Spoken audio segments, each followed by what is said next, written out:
Hey guys, what's up? And we're back with Sherlock versus Jack the Ripper today.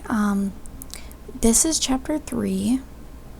Well, chapter 2 and 3. So we're gonna continue on and see how far we I'll get. check on my phone too.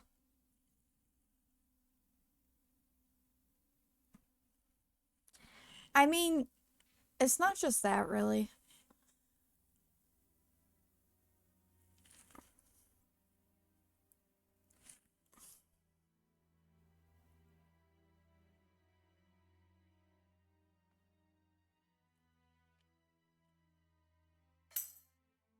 That's just my default response, I guess. Oh my god, see? It's big. You know what I'm gonna do? I think I'm gonna change the scene because it's looking stupid.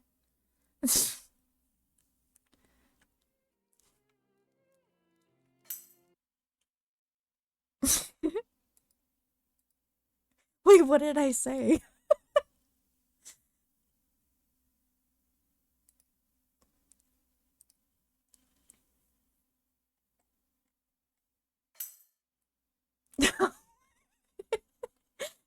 Right. Oh no.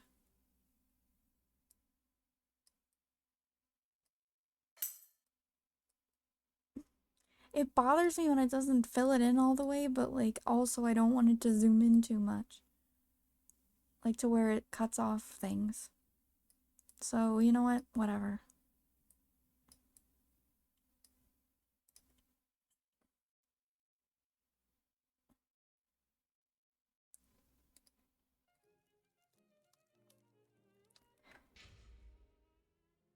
What's cool is you can change the POV with this. Oh, damn. I swear I'm not lying. I need to get my chocolate. Be right back.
Yes, I never liked that chocolate.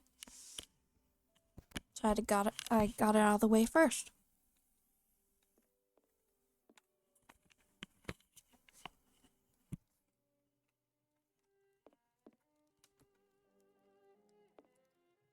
What? You still haven't left for Whitechapel, Watson?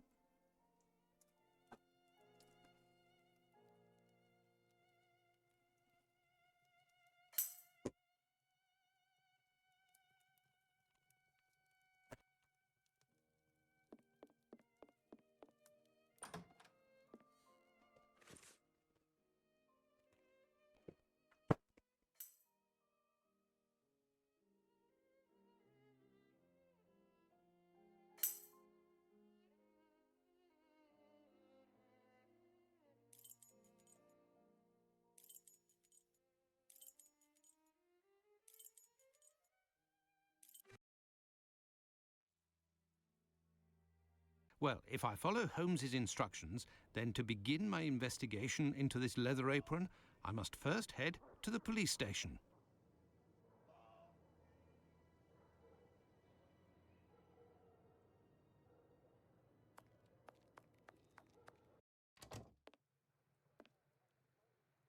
Good evening, sir.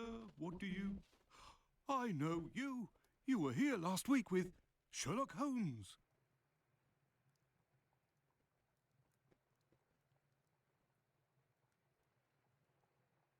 Indeed. I have come to bring a message from Sherlock Holmes for Inspector Aberline. Very well, I will pass it on. But come to think of it, someone was asking about you recently. Finley, the caretaker of some shady boarding house nearby. Does that mean anything to you? Ah, perhaps.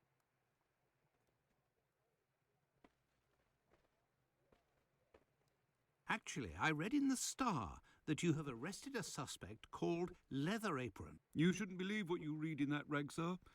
The man is being hunted, but we have yet to get our hands on him, and we aren't close to it either. Why ever not? Bah, he's a specialist in the streetwalker racket. These girls make pitiful witnesses, and we don't inspire confidence. Furthermore, the man seems to be pretty discreet lately. Someone must be helping to hide him. How to get on his trail, then? One of these girls would have to confide in us and give a valid description of the man. Then we'd ask around the journeymen, who use aprons, I imagine. Well, goodbye. I must go to Finley's boarding house.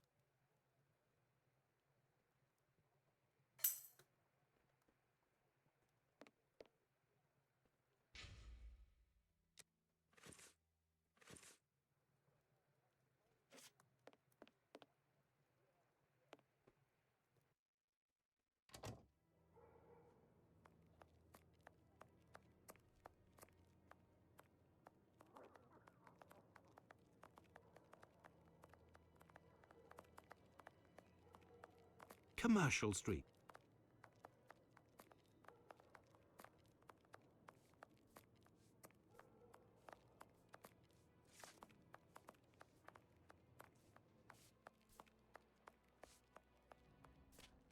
Tell me, is it... I'm on duty, sir.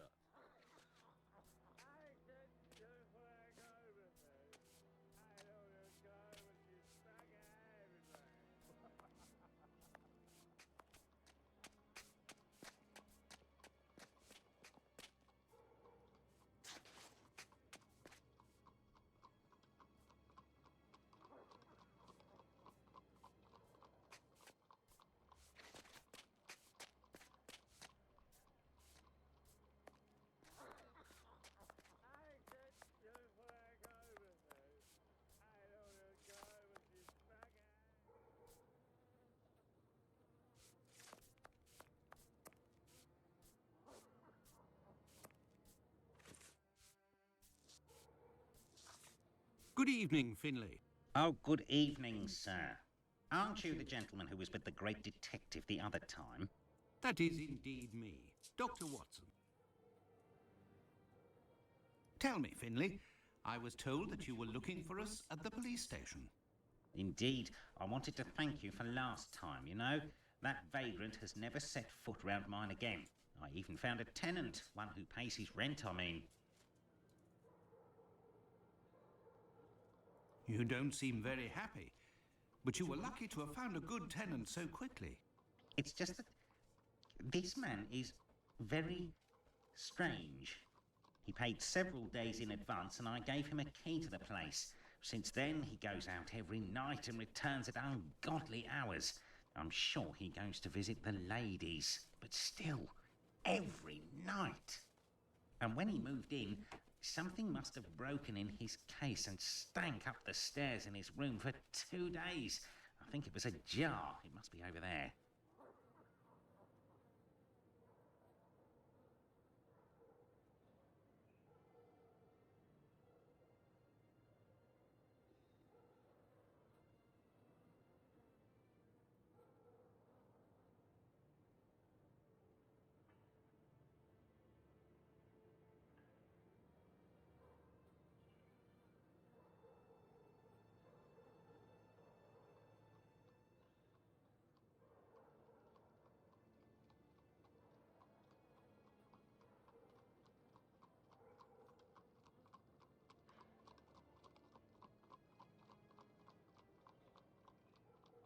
Tell me, Have you heard talk of Leather Apron? By the papers, that's all. This man seems very sinister. Do you know any journeymen who use this type of apron? The slaughterhouse butchers, I believe, but definitely the cobblers. I know one, old Isaac Solomonovich. His workshop is on a small street in the Jewish community, across from the hospital. He's a good man. He can help you. But you know, the people there are very close and don't share much with non-Jews.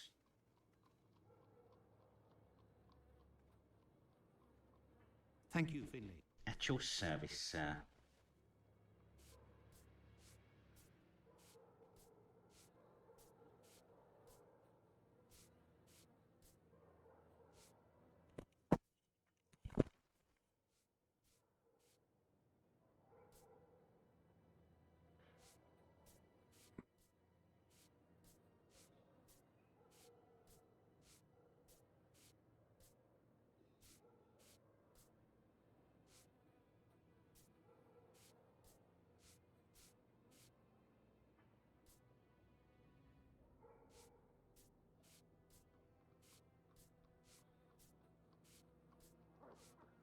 I'm supposed to be reading the article.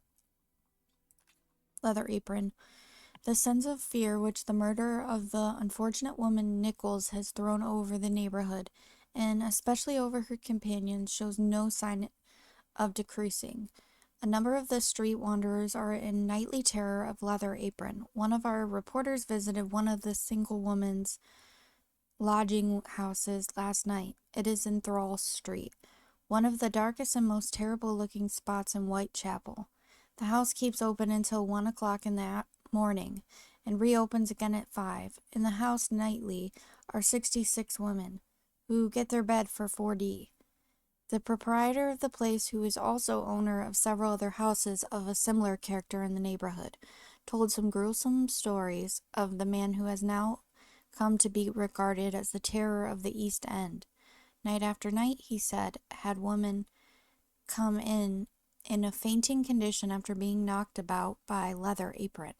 He himself would never be out in the neighborhood after 12 o'clock at night, except with a loaded revolver. The terror, he said, would go to a public house or a coffee room, and peep in through the window to see if a particular woman was there.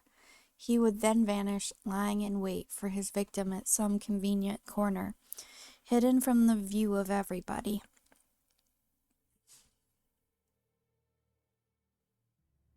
The police are making efforts to arrest him, but he constantly changes his quarters. Some of the unfortunate women state that he is now in one of the low slums in the borough. One of them said she saw him crossing London Bridge as stealthily as usual, with head bent, his skimpy coat turned up about his ears and looking as if he were in a desperate hurry. The hunt for Leather Apron began in earnest last evening. Constables 43 and 173 J Division, into whose hands Leather Apron fell on Sunday afternoon, were detailed to accompany Detective Enright of the J Division in a search through all the quarters where the crazy Jew was likely to be. They began at 10:30 in the Church Street, in Shoreditch, rumor having located the suspected man there. They went through lodging houses, into pubs, down side streets, through their bull's eyes, into every shadow, and searched the quarter thoroughly, but without result. The hunt continued later down in the Brick Lane neighborhood, Florendon Lane being Leather Apron's preferred lodging place lately. He was not found here, however, and the search, which then took the direction of the London hospital, resulted in nothing. It is the general belief that the man has left the district. The clue furnished by the woman who denounced the man on Sunday is a very unfortunate one. Her offer to prove by two women that Leather Apron was seen walking with the murdered woman in Baker's Row at 2 o'clock last Friday morning is the most direct bit of evidence that has yet appeared. His conduct on Sunday was as usual. He never answers a question when it is put to him, and only speaks under strong compulsion. Mike, the grocer in George's yard, dwelt a long time last evening on this peculiarity. He knows Leather Apron very well, and has known him for 6 years. He says that the man is unquestionably mad.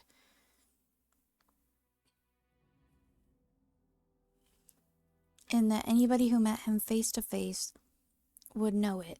That his eyes are never still, but are always shifting uneasily, and he never looks anybody in the eye. Leather Apron used to live in the lodging house around the corner from the grocery, and was turned out of there some months ago with an order not to return. The lodging house is a few doors below the model doorway, in which the Turner woman was found with 39 stabs.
See it?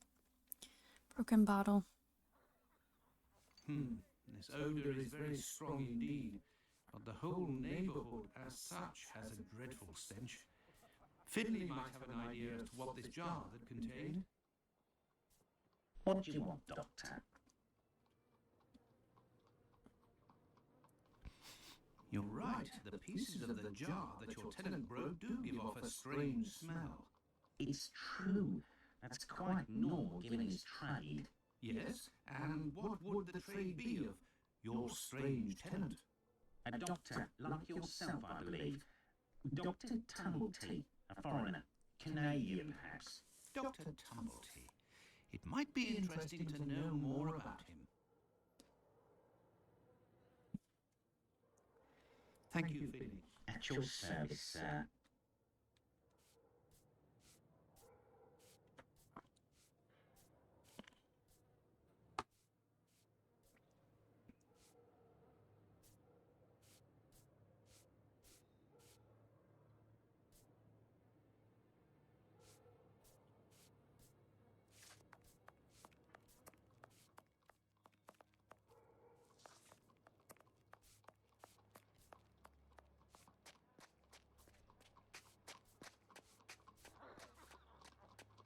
Oh, dang it.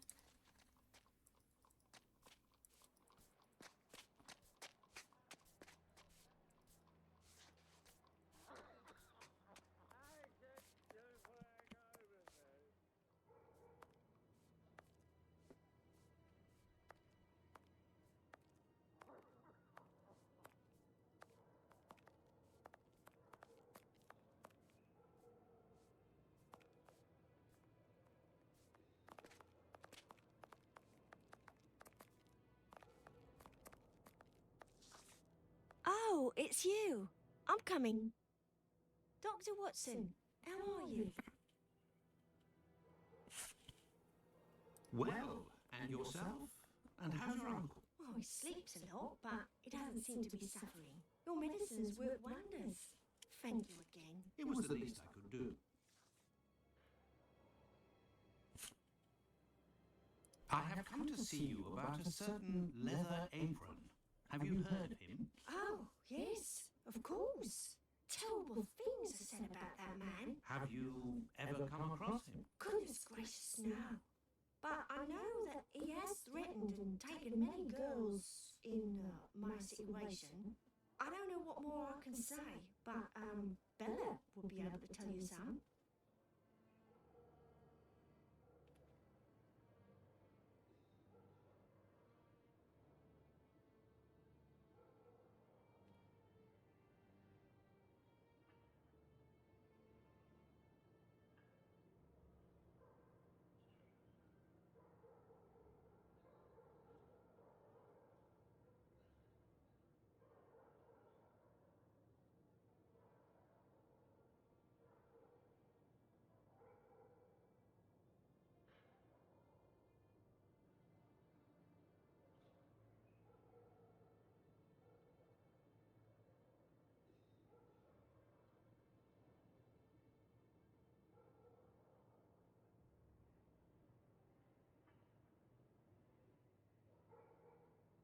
Who is Bella? Bella Pullman. She's the landlady of the place where I could take you there if you like. Please do. It's me. It's Lucy. This gentleman would like to speak to Bella. It's the doctor who helped me. I must leave to return to my uncle. Thanks again.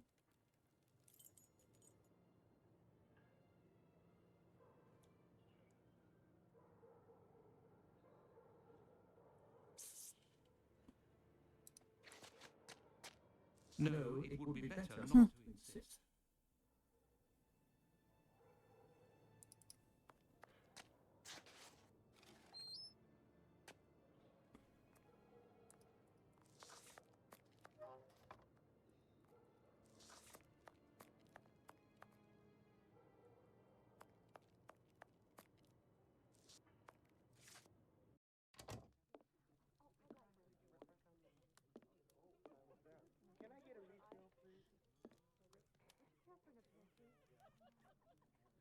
If you'd be patient, Madam Bella will arrive in a moment.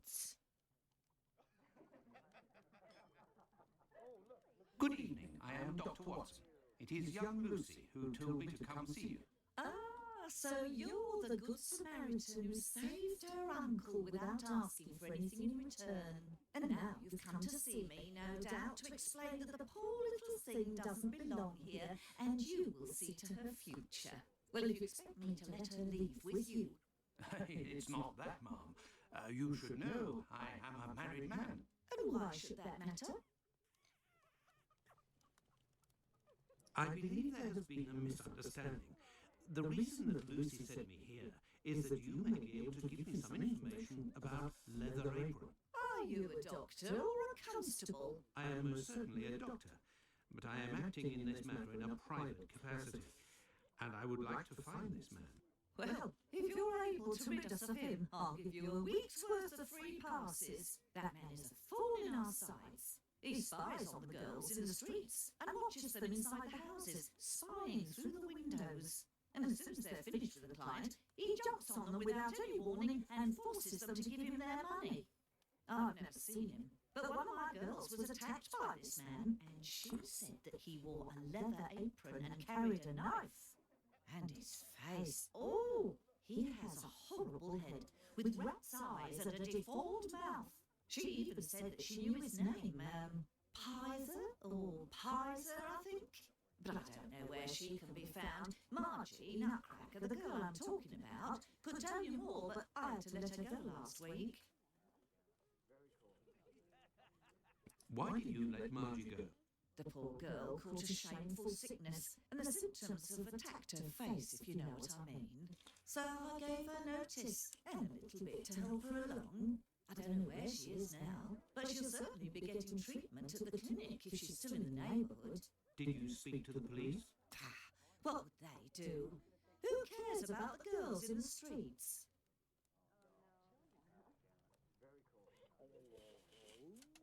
Would you have received a visit from another doctor, a stranger by the name of Tumbleton?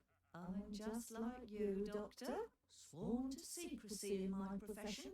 But as I've taken a fancy to you, I can tell you that this name is not unknown to me. And if you do me a little favour, it is possible I might remember something about him.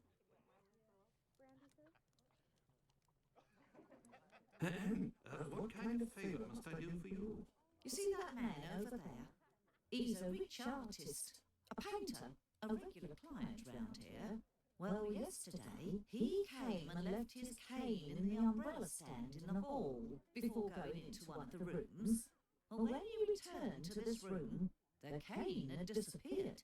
It's a cane with a massive silver knob. Must be worth a fortune. He threatened to call the police unless he got free services in my establishment for a year. I'll be forced to accept, unwillingly, of course, given the services that he's demanding, unless the cane is found. Did you question the residents regarding the theft? They didn't see anything, and there's not one of them that would risk stealing from a client here. Who was in the room when your weasel of a client was in the chambers? There were a few that came and went, But Mary could tell you better than I can, because she was the one at the counter yesterday.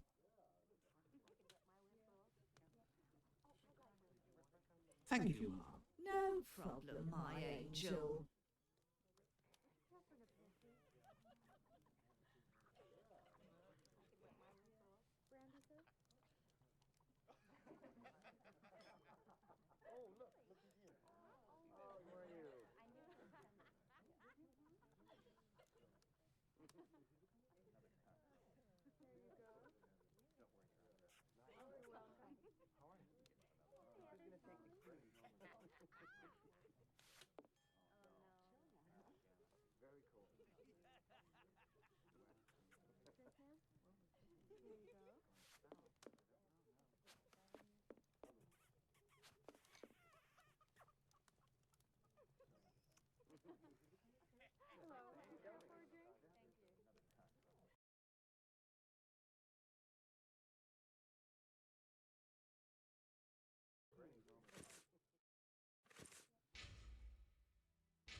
Good evening, sir. Good evening, my dear man. I was led to believe that you're a doctor. None of the residents of this establishment are among my patients, sir. Oh, you're not here as a doctor, but as a man then. I understand. This is my kind of place too. It's in these houses in Whitechapel that you find the girls that are the most natural and definitely the most docile. Your way of speaking about these women is not that of a gentleman, sir. I don't think he cares. I heard that you were the victim of a robbery here. Oh, I'm not complaining. The loss of that walking stick will certainly bring me a very pleasant compensation.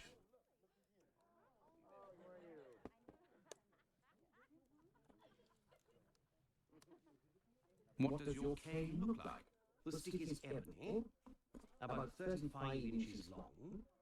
The round knob is made from chiseled silver with a ring around the middle of the same workmanship, just like the tip for that matter.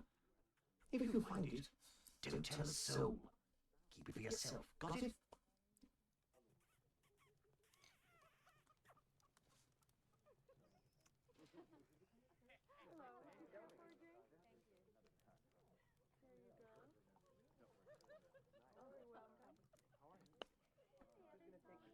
What does your cane look like?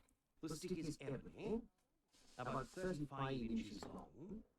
The round knob is made from chiseled silver with a ring around the middle of the same workmanship, just like the tip for that matter. If you find it, don't tell a soul. Keep it for yourself. Got it?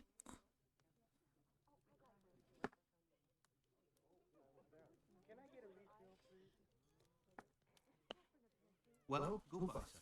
Goodbye, or until next time. And good evening.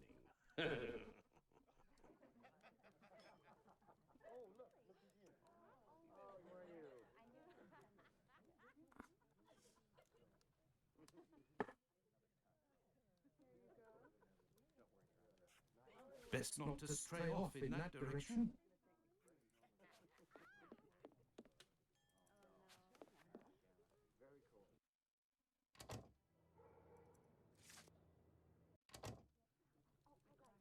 Best not to stray off in that direction. Best not to stray off in that direction.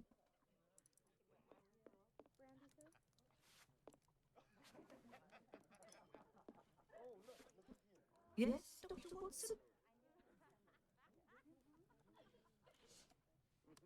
Thank you, Mom. No problem, Mom. Why do you say mom? It said ma'am, not mom.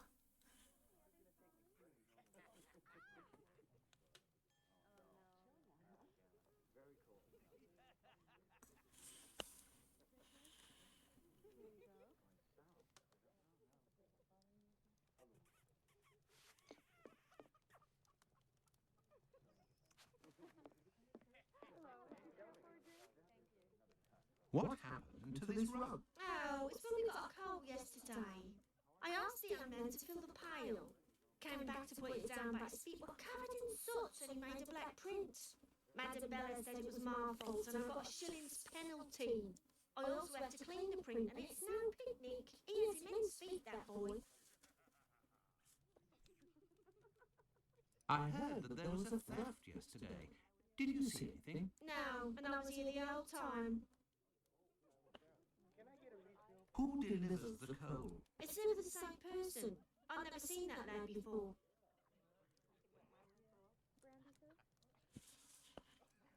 Do you always keep an eye on the coat stand? Oh, yes. Well, when the coal delivery came, a client came out of the chambers and stopped me from seeing the boy who brought the bucket of coal. You don't think he would have taken advantage?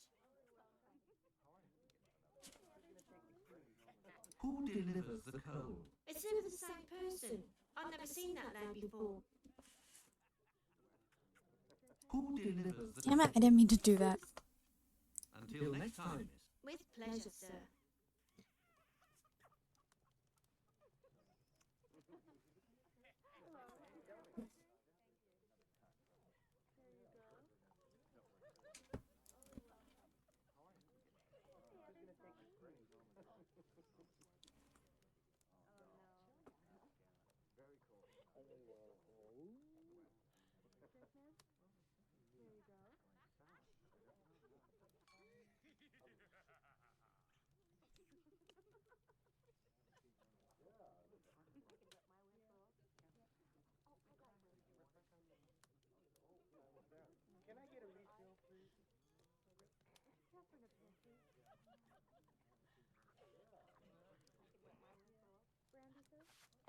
Best not to stray off in that direction.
Good evening, Doctor.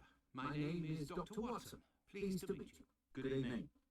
I am Dr. Gibbons. Likewise. I have come to see you about one of your patients. Margie goes by the nickname Nutcracker, who gets her prescription from the clinic.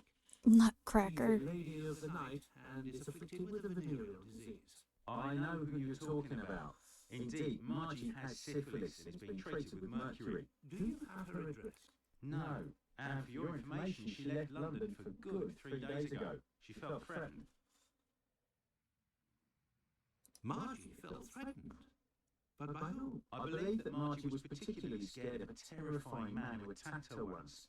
Did she say the name Pizer or Pyther? Unfortunately, she didn't give a name, but she described a man with shifty, rat-like eyes and a mouth twisted in a sinister grimace.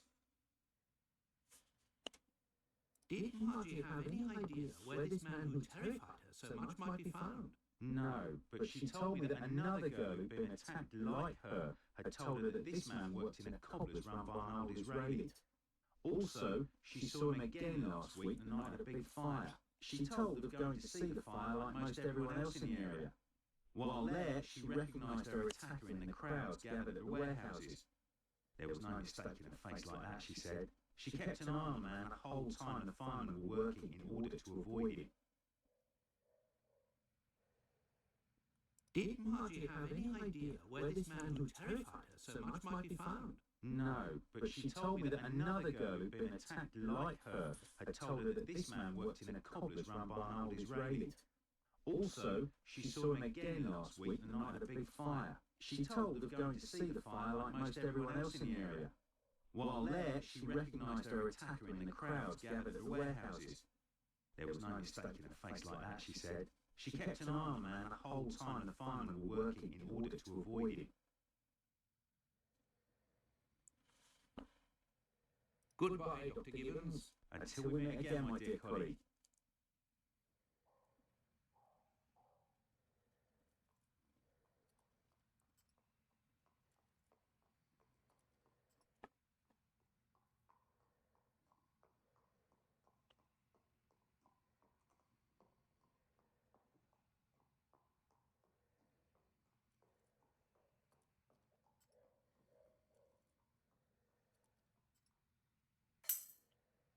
No.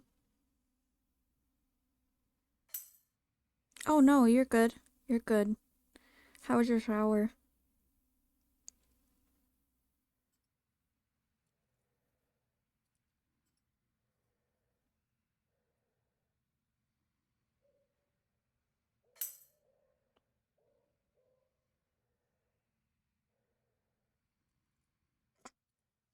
Yeah, I bet it was.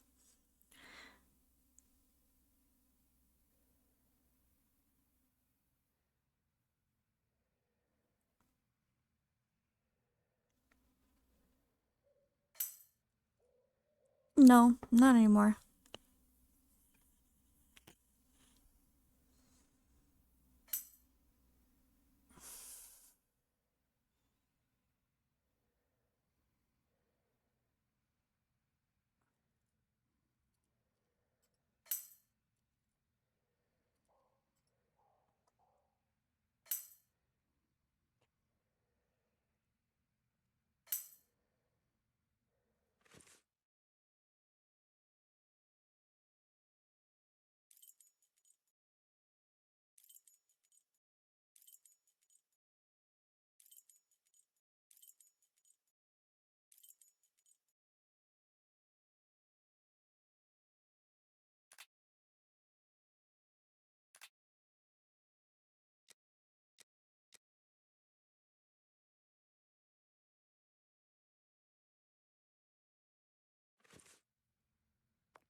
No, dang it. Go! This is what I get for switching to third person after using first person for a while. There's somebody sleeping. Best not disturb.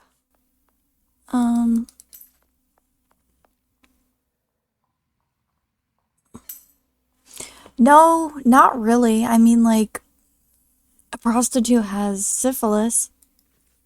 No. So, we're playing as, Watson right now. There's something going on. And, like, I don't know.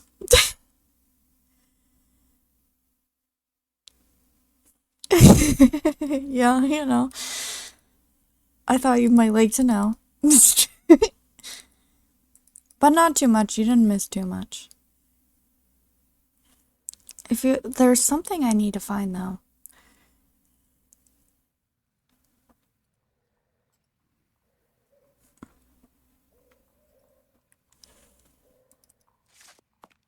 Oh, what is this?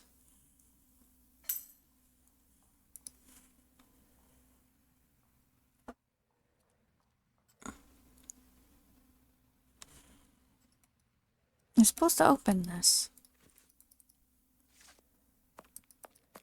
I feel gypped.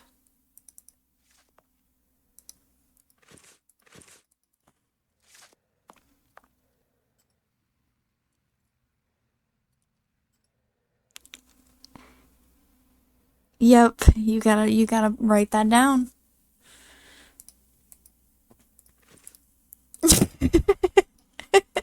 Sorry, I laughed and like it kind of blew into the mic. It's probably scary. See now? Yeah, I need to open that. Ugh.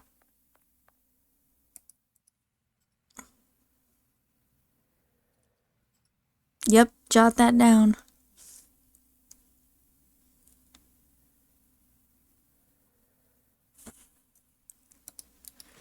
It still has like the knife icon, but whatever.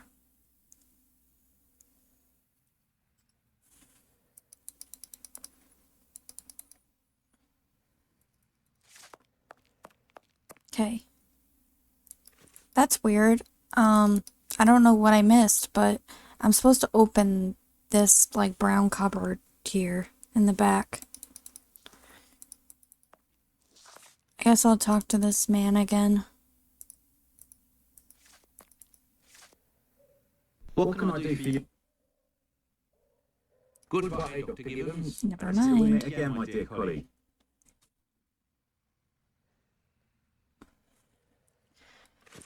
He did not help any.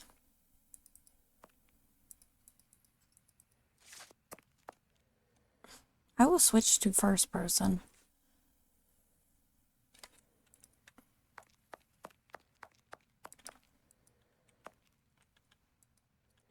You even see the handles.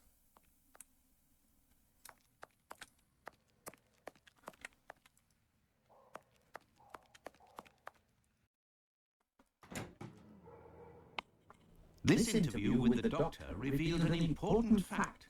Leather Apron could not be the Buck's Row murderer. According to Margie, the villain passed most of the night of the crime at the fire. He could not have been at the scene of the murder at the moment it was committed. He is nonetheless a dangerous character.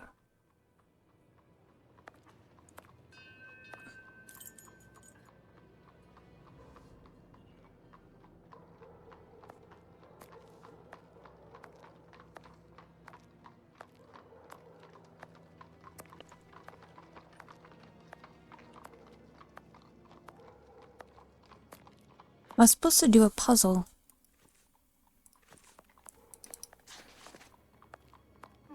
That's what I don't get. Why that didn't pop up for me.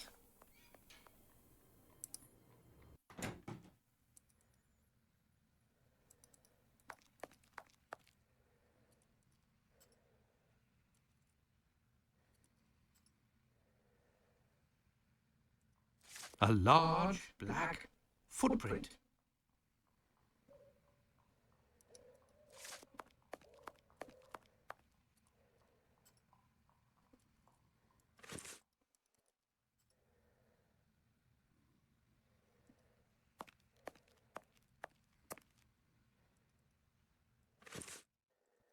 I don't know why it's not letting me, but I'm supposed to open this so that we can get a puzzle done. This is the issue sometimes with point and click games. If you miss one thing, it won't let you proceed. That's what I don't like about point and click games.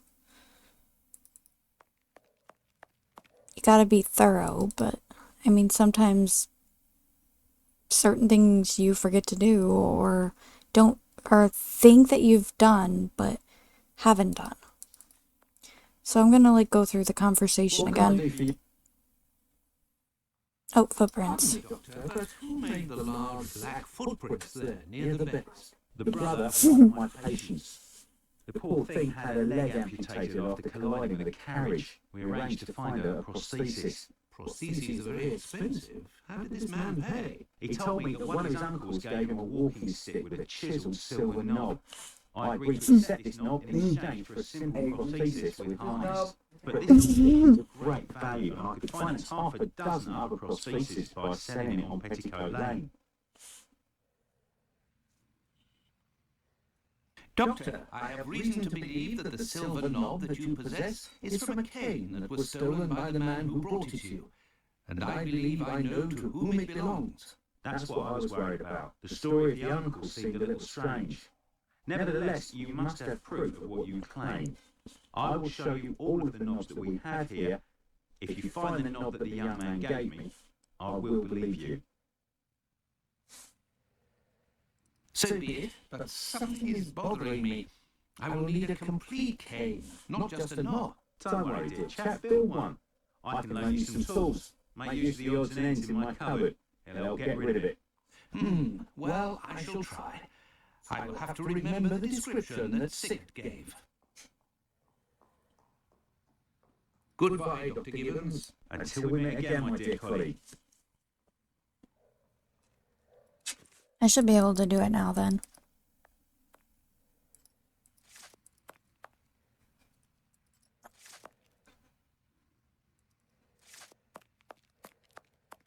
Yep.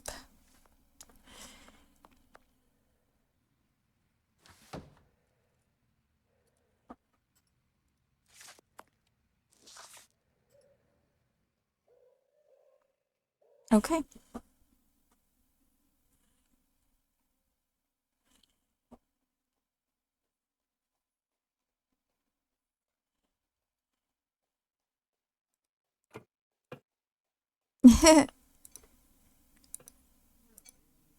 She's not hungry, never. Don't even feed it to me.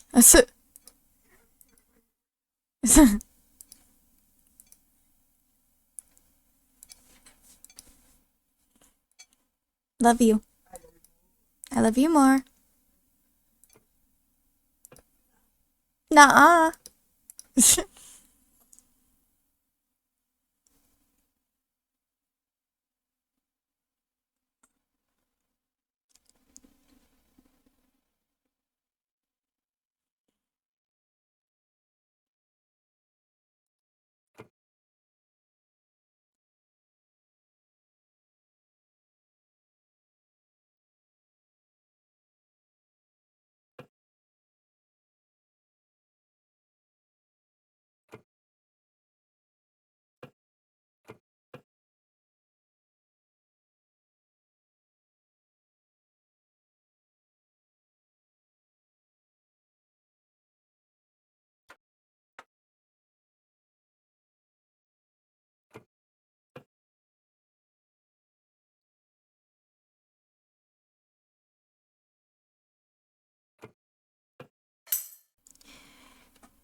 He was saying it's an ebony stick and it's 35 inches long.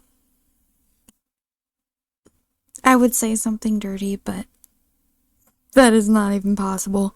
The stick has a round worked silver button, silver ring in the middle, and a silver knob. The screen contains 8 walking sticks.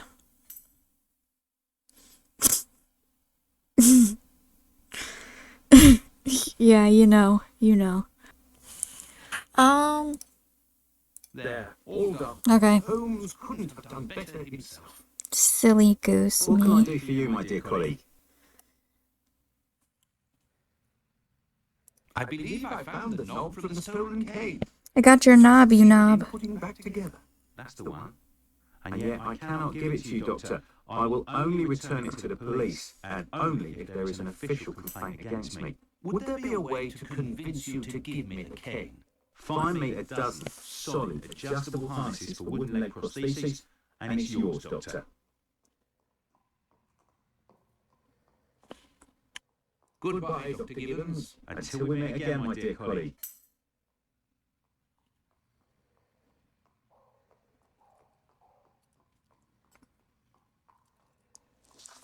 Okay, bye. Not to you guys.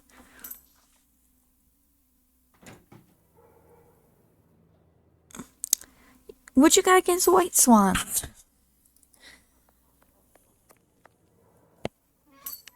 White swans are pretty. Oh, pff. They're pretty.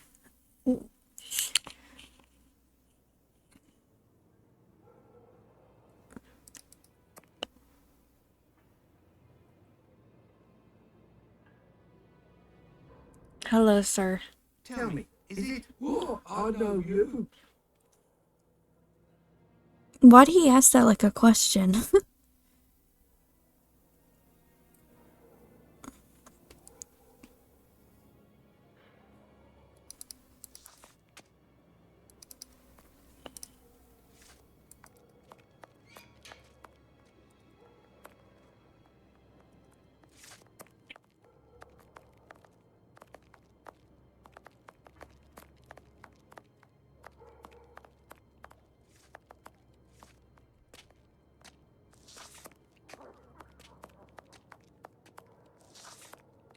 Okay, not here. Because aren't they like a symbol of love and all that? Like, eternal love. Like, you know, swans mate for life or whatever. Kind of sweet. A cobbler shop.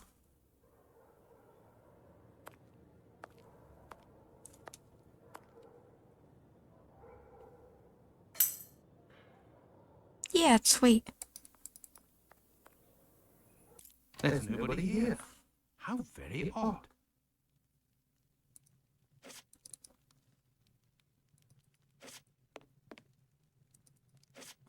Also, I'm a big, romantic, so that stuff gets me. Yeah, it's so cute.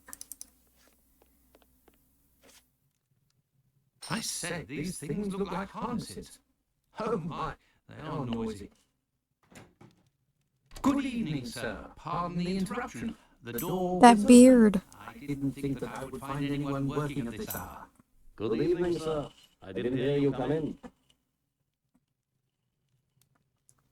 Like, dude, I think you have something in there. Like, multiple somethings. They kind of look like heads, but I'm going insane, like little skulls.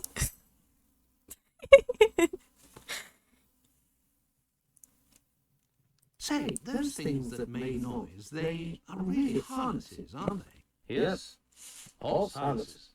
But I must tell you, sir, that the store is normally closed at this hour. That is why I've asked you to return tomorrow. I didn't come about my shoes. I came to speak of a cobbler, perhaps one of your former employees, a man with a... No, I'm not. Aren't with the police by any chance? I'm sorry, but I do not want to speak of anything but shoes with you. I am not a policeman. I am Dr. Watson. It's Mr. Finley, who told me that you might be in a position to inform me. Ah, that Mr. Finley is a very brave man. And if he sent you, then you must certainly be a worthy man also. So, Doctor, who is this cobbler with strange habits? The man of whom I speak is called Pizer or Pyther, a man with a frightening face. Do you know him? Yes, John Pizer. He worked here for a while, but he is no longer here. Do you know where I can find him? No, and if you look, you will not find him. Why? Because he is in hiding, Doctor. You see, a week ago, a horrible murder took place in the neighborhood. Yeah, we know. A rumor circulated that he might have been responsible for this crime. They say he has quarreled with women of certain virtue in the past, if you understand. I have no idea what you're talking about. Isaac, it is about the Bucks Road case that I have come to see you. I have the certitude and an incontestable witness that Pizer is innocent, at least of this crime, although he has attacked a number of street women. If he doesn't come forward to explain himself to the authorities, he is condemned to hiding and to take the fall for this murder. Furthermore, it will cast suspicions on your community because they must be hiding him. And while the whole police force is hunting for him, they cannot concentrate on the real assassin who roams the streets and, one never knows, may take any one of you any day. If what you say is true, your visit is a godsend to our community, Doctor. I tell you something. I know Sergeant Dick, an honest policeman who lives in the area. I'll tell John's family that he must go there to explain himself. But if you could please go as soon as possible to the police to give them this report that you say is incontestable. I will go as soon as I take leave of you. Thank you. If I can ever be of service in any way, do not hesitate to ask. Could we transform your horse harnesses into harnesses for Oh, wooden legs? I understand. Adjustable harnesses. A good craftsman can do anything, Doctor. And I do believe that's what I am. Come back in a while and it will be done. That will be... Yeah, I'm not going to be streaming long, honestly. I'm going to take a shower soon and kind of stretch out in my bed, so I'm not going to be streaming very long. Probably like for a couple more minutes and then I'll stop it. But thank you, and I hope you have a great night. I'm going to be working tomorrow for a little bit, but I hope you sleep well, and I appreciate the game today. It was fun to hang out with you because I mean, like, it's usually fun in general, but helped cheer me up for a little bit. You're very welcome. I shall return later. At your convenience, sir. I am spent. I would like to return home, but I promised to go to the police as soon as I could. Now then, let's go to the police station.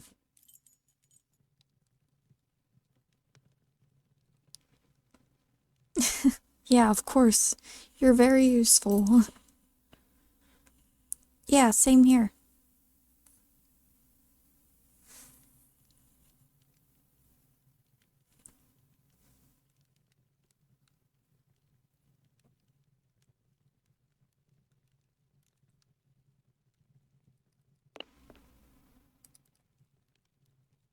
Oh, I can't leave out that way. Bye. He knows how to make an exit.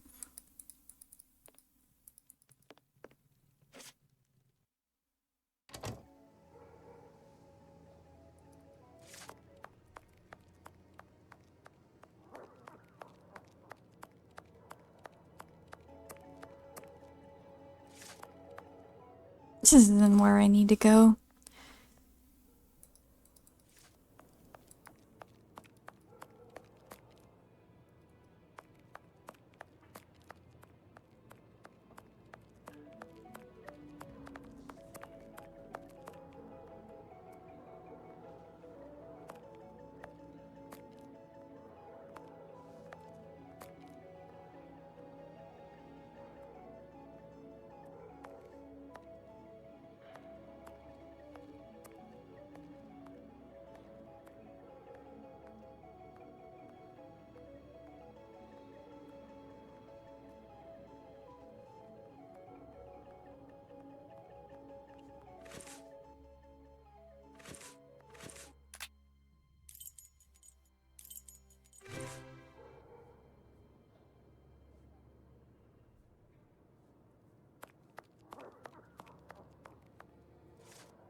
Oh, something's going down.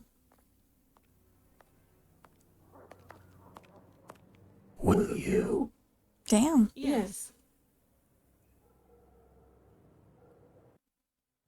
Hey, Doctor, you seem tired. Were you wandering the darker parts of Whitechapel all night? You could say that. I have some information on Leather Apron, the man of whom we spoke earlier. Do you know where he is? No, but I can clear him of the Bucks Row crime. A witness proved him totally innocent. Oh, Watson, Watson, is it only now, after many hours of walking, that you decide to pass on the important message that Inspector Aberline is waiting for? But, no. But what are you doing here, Holmes? I was worried, Watson, and with good reason it would appear. Go give the message to this policeman and let's go home. Nobody appreciates me hanging around here, you know, and it's freezing cold.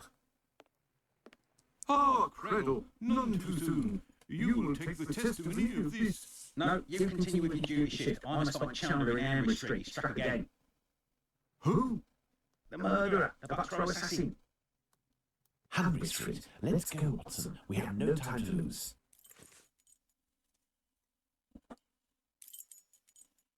I have no reason to go that way.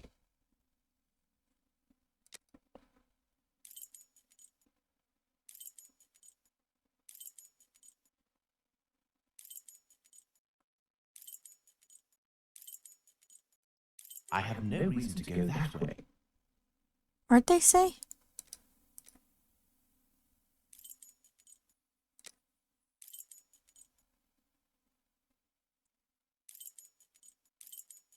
I have no. I have no. I have no. I have no. I have no. I have no. I have no. I have no.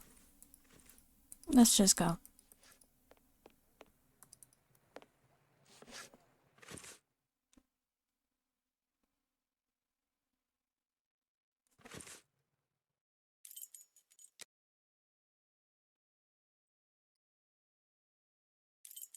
There it is. Let's go, Watson. We have no time to lose.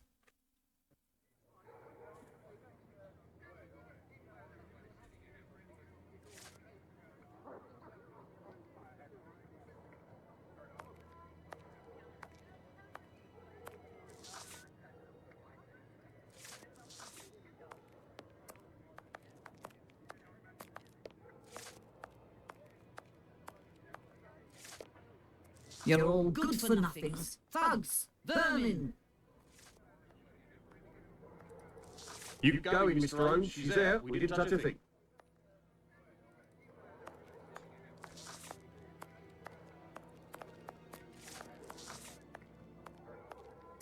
You going in? What?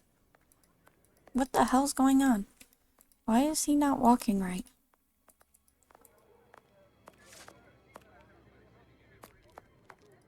Keep going, Mr. Holmes. She's there. We didn't touch a thing.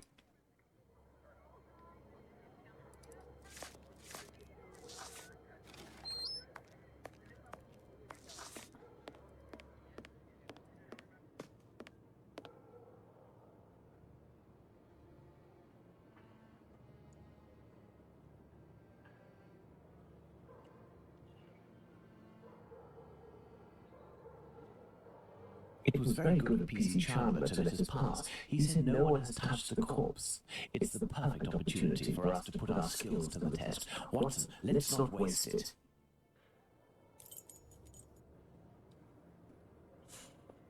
Okay.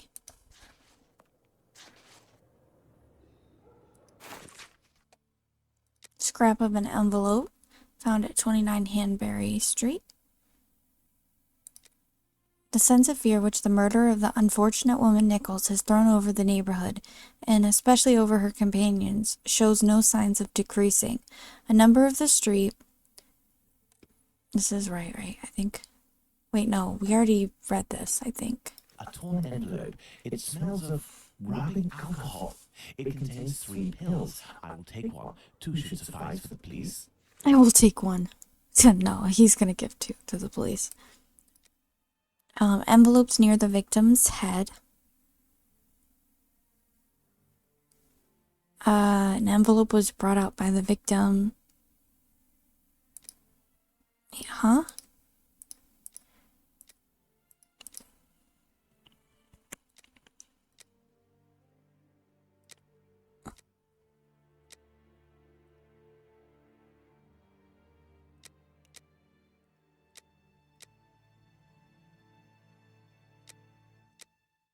Okay,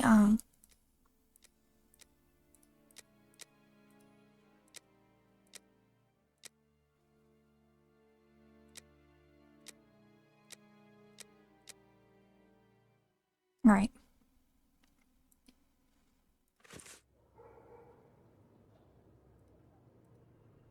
So, Doctor, shall we... Oh, I'm tired, Holmes. Come, Watson, there's little time. Show me what you're made of. Pray, Watson, pull yourself together.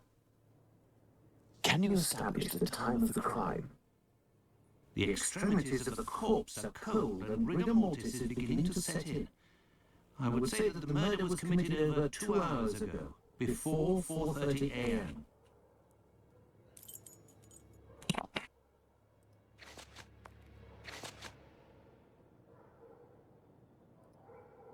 Now, let's look at the stomach, or at least what remains of it. It's dreadful, Holmes. Who could do that to someone? That's what you're here for, Watson. Tell me what this man has done. The stomach has been entirely opened and... Oh, my God! A number of organs have been removed. So you're telling me that the organs were removed, Watson? They weren't ripped out? Not at all, Holmes. On the contrary, this is clearly the work of an expert. I couldn't have done any better myself. And the uterus is missing. Damn.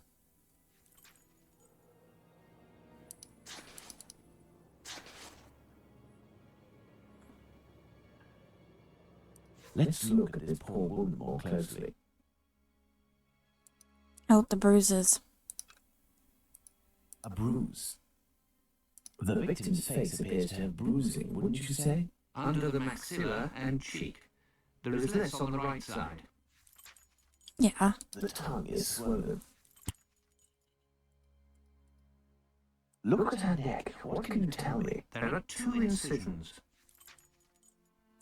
Look at her neck. What can you tell me? There are 2 incisions. Think that's it?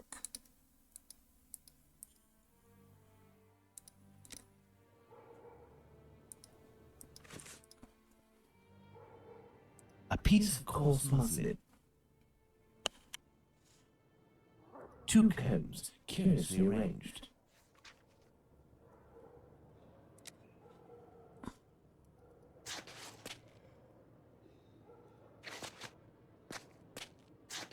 Why is it every There are time no trails on the ground. there's no signs of a struggle?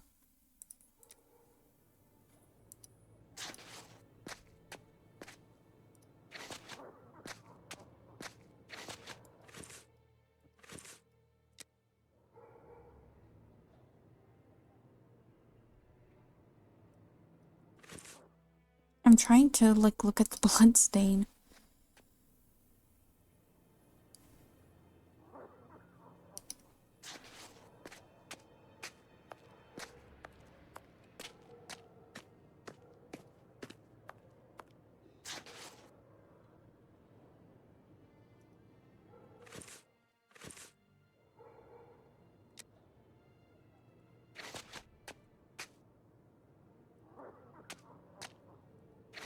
I have nothing to ask. What a stench! Nobody's hiding in sight. What a stench! Nobody's...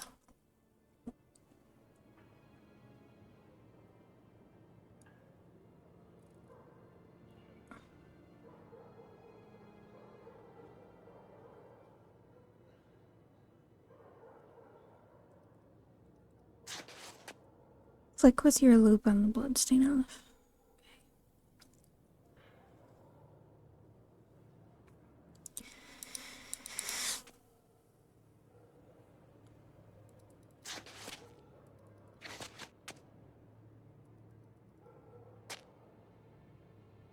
This apron is soaked with water and has left a clear mark on the ground. It must have been left in water for several hours and has been there for some time.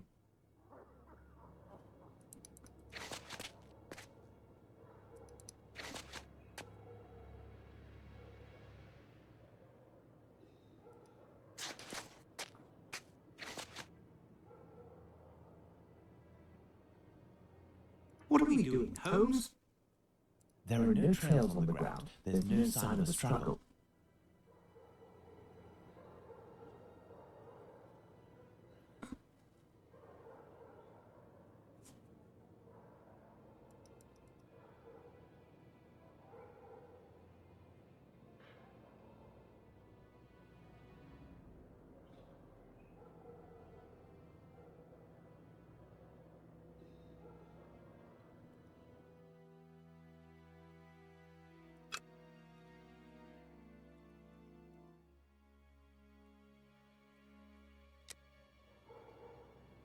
Two combs, curiously arranged.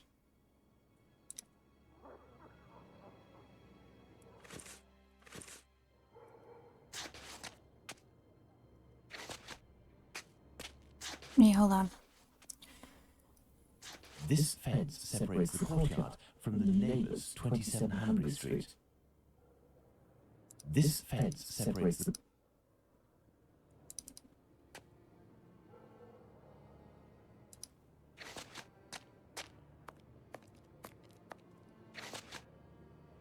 No.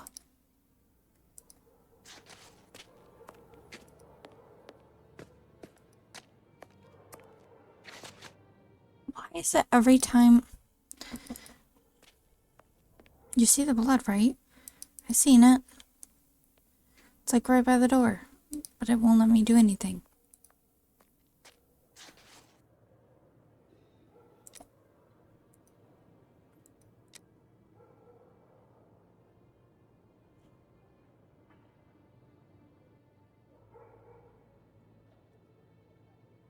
Looky here. It would seem he has a mark on his left hand. You mean she? The victim must have worn a large ring or several little ones, and someone pulled them off forcefully. This detail will be very valuable, Watson. You can be sure of that.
This door must lead to the cellar. The latch has been recently repaired. Man, why does it every single time?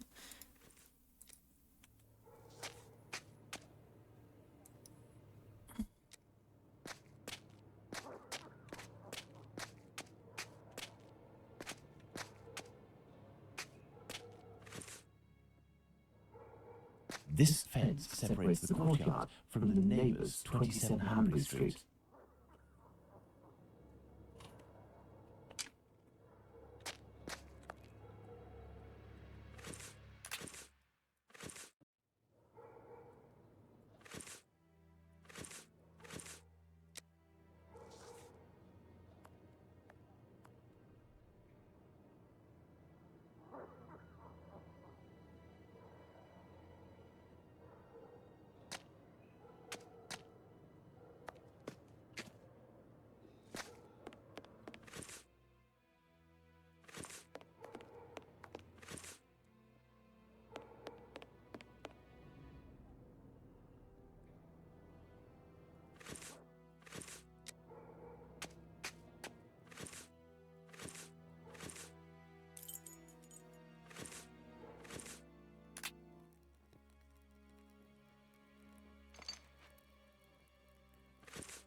I don't know how to, There are like... no trails on the ground.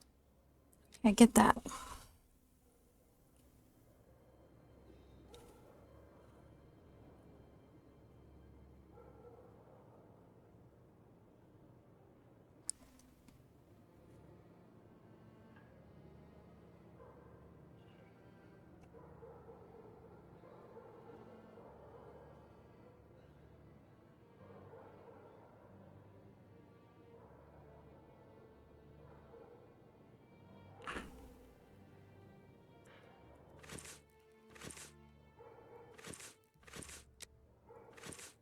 If I save it and then come back in.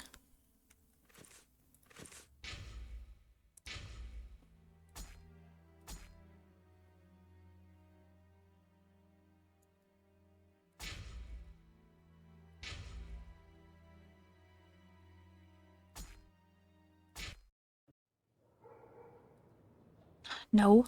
Okay, whatever. I guess we'll figure it out tomorrow because I'm not going to play anymore for now. But thank you guys for joining me. I appreciate it. Autumn, Devil, Nick, thank you for stopping in. And thank you, Devil, for playing with me. I appreciate it. And I had a lot of fun. So, I know you're like gone now, but I just wanted to reiterate it. And I hope that you guys have a great night and day wherever you are. And hopefully see you tomorrow.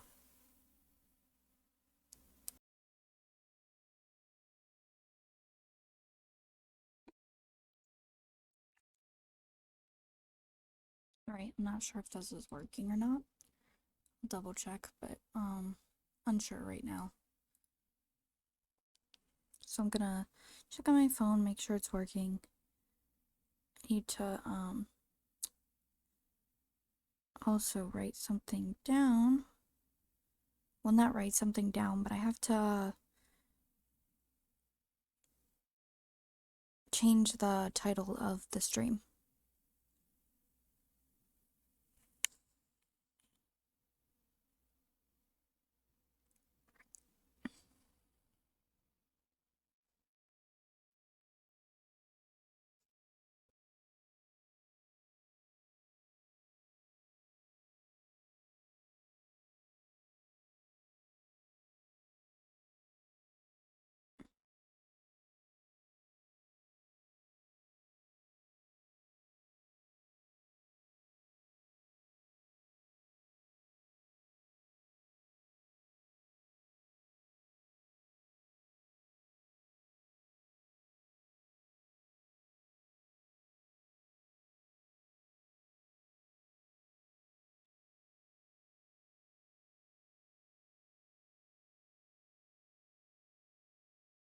Only showing a black screen for now, but it might be because I haven't pulled up the game.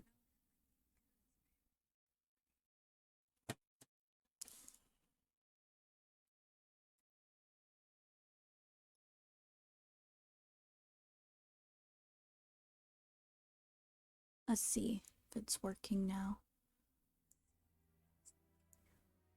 Yep, okay.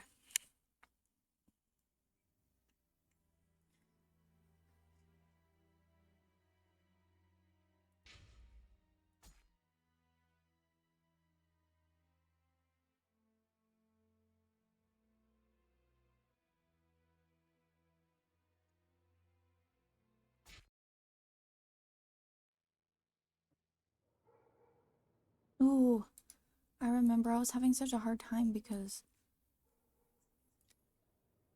it wouldn't let me click on the blood stain.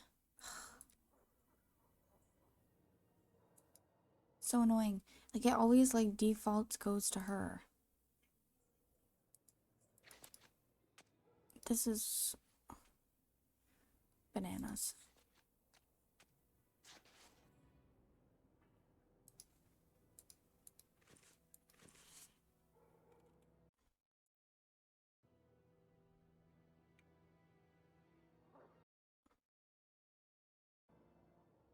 So, like, should I look it up maybe?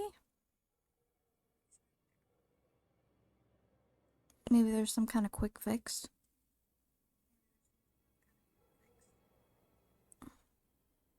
Oh, I need to turn on my Twitch chat overlay.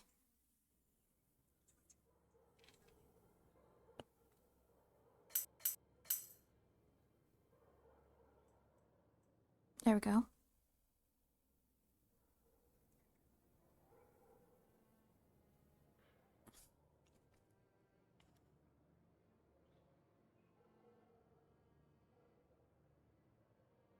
Okay, this is a problem other people had too.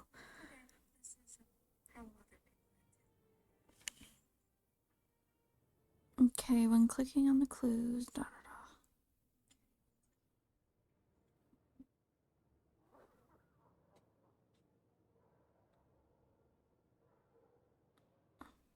da. Okay, I'm gonna try some of these troubleshooting problems.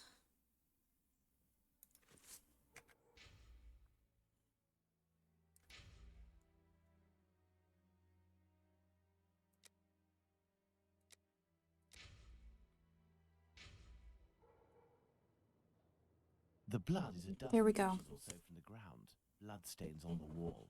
My dear Watson, now that we have found all of our clues, nothing remains but to subject them to our most likely hypotheses in order to deduce the facts.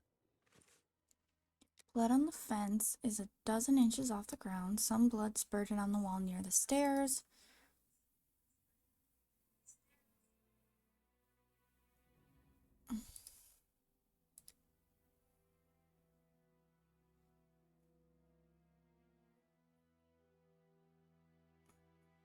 So lying down.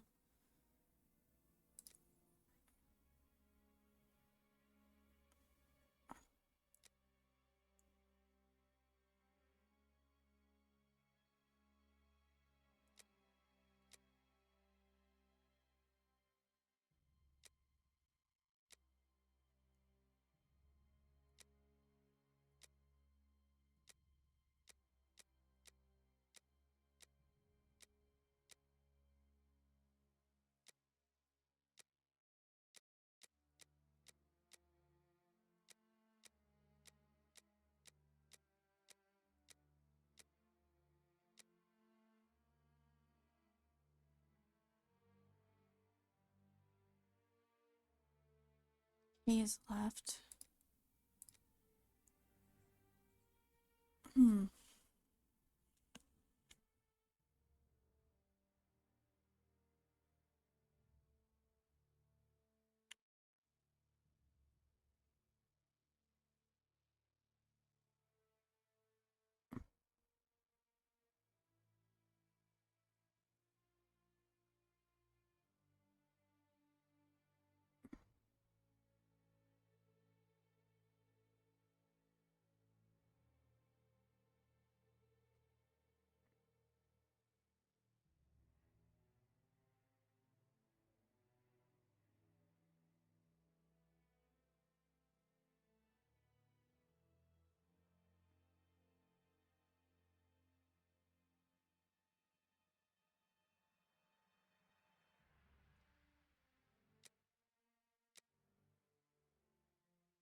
There we go. I hear a noise coming from the street, Watson. The authorities are arriving. It's time for us to go.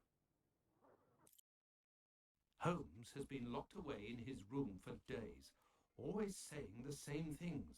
I'm thinking, Watson. Very good, Watson. As you wish, Watson. But I am thinking too, so much so that I can't sleep. Annie Chapman. Good Lord.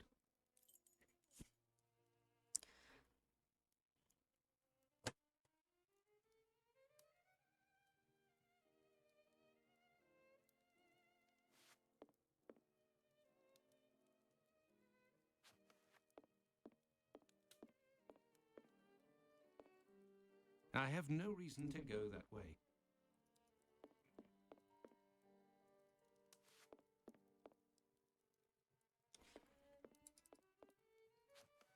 Holmes, are you there?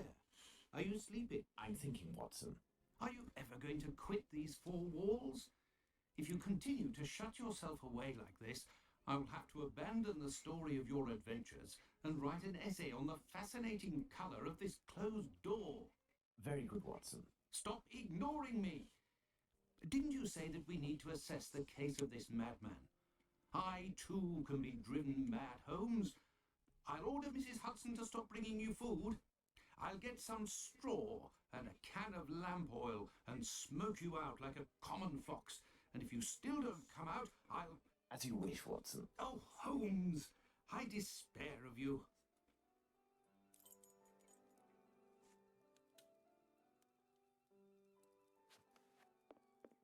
Treaty on Cornish, the Celtic dialect of Cornwall. And here, medieval pottery. How can Holmes possibly read such things? Holmes's violin. He doesn't play nearly enough, if you ask me.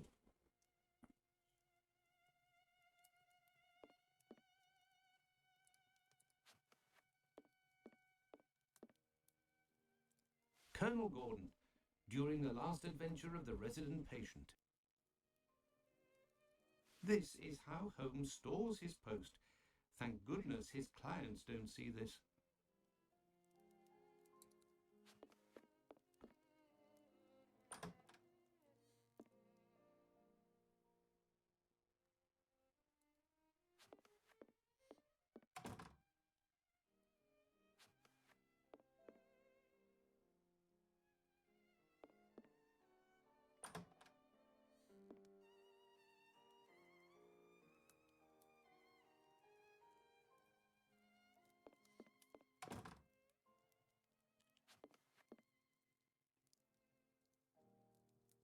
I have no reason to go that way.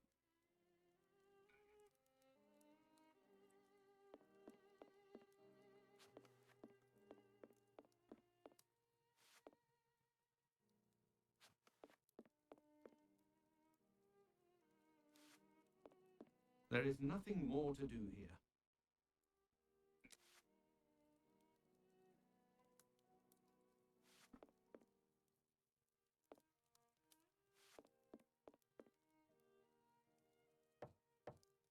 Holmes, are you going to come out of there or not? No, Watson.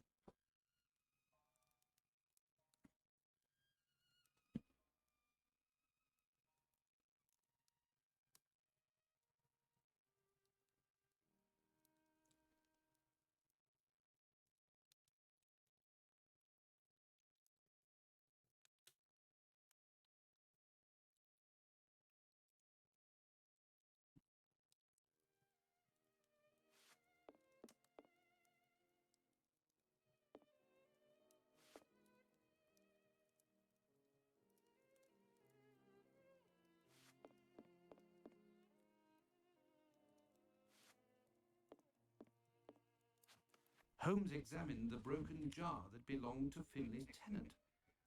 I wonder what this substance is. I don't recognize the odour. Formalin, Watson. This jar contained formalin.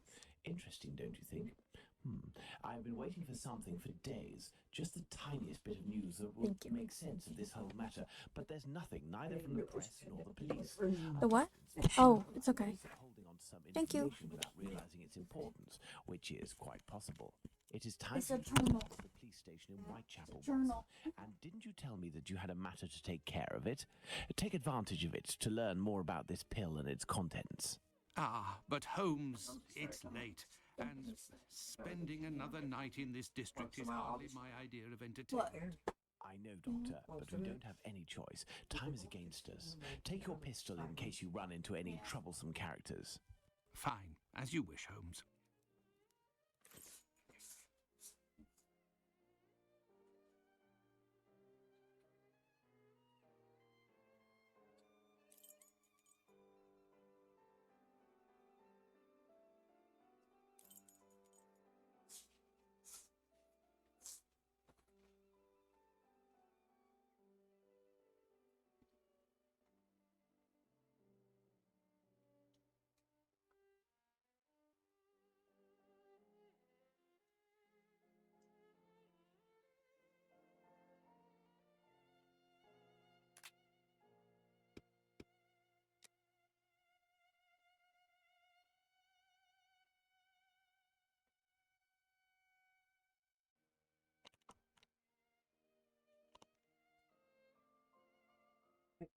No, tomorrow. Yeah, but I don't. I work Saturday.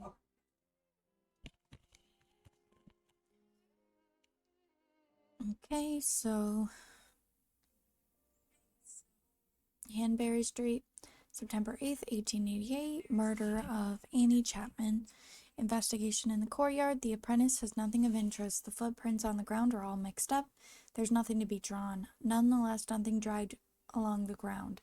No deep footprints, no visible drops of blood. The victim was killed here, and more there. Doesn't seem to have been a struggle. The pipe comes out of the ground under the tap. We can see a puddle. The 2 feet from this puddle is a leather apron folded in two. This apron is soaked with water and leaves a deep impression in the ground. It was left in the water for several hours and was left on the ground for some time. This is of great interest. The water in the puddle under the tap is clean, not the slightest trace of blood. The killer didn't come to wash his hands here. 2 vertical palings are stained with blood. One of the 2 is situated not far from the head. The blood is a dozen inches from the ground. The victim was certainly lying down when she had her throat slit, but was still alive. The other is the wall to the left of the stairs. These blood stains on the wall tell me that the murderer certainly wasn't behind the head of his victim when he slit her throat. Otherwise, his body would have screened it and received these drops of blood. Furthermore, he wouldn't have had any room to move. The piece of envelope that I found near the head smells of 90% proof, or 90-degree proof alcohol. On the front of this piece is a seal accompanied by the word Sussex Regiment in relief and in blue. The Royal Sussex Regiment seal, and is a handwritten letter M underneath, which is the letter S in the same writing. A red postmark above says London, 28 August 1888. Inside this envelope are 3 white pills. Near the feet of the victim, 3 objects are found. A piece of coarse muslin, a long, slender comb with small, close teeth, and a small pocket comb and a paper holder. These objects are neatly arranged one on top of the other. These objects are those of a woman, certainly the victim.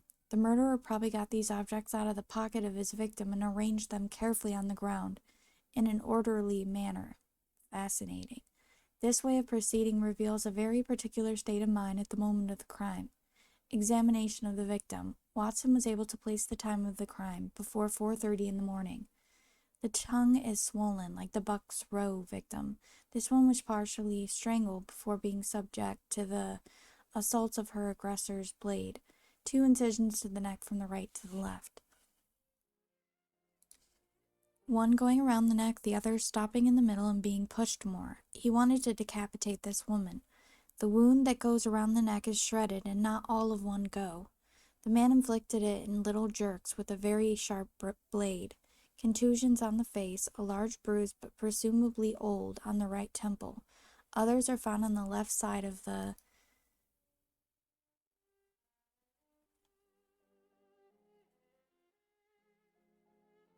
I lost my place already. Great. Yep, others are found on the left side of the face with some scratches under the maxillary and the cheek. There's less on the right side. The stomach was totally open and the abdominal wall separated in two loose parts to the left and to the right of the body. The intestines were detached and placed above the victim's shoulder in order to allow access to the abdominal cavity. It seems that he removed a number of organs. The victim's uterus is missing. These organs were removed. They weren't ripped out. Quite the contrary. The incisions were precise and controlled, as there are no secondary cuts. It wasn't trial and error. And he only cut what was necessary. It's the work of an expert. There is very little blood on the clothing. The killer knew what he was doing. Here is the kind of tool that he probably used for his crime.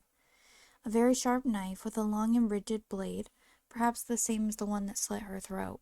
The victim's left hand has a wound, a recent scratch. The victim must have worn a long ring or several small ones, and someone pulled them off forcefully. Certainly the murderer. This information will certainly be valuable. Okay, I'm gonna eat my apple.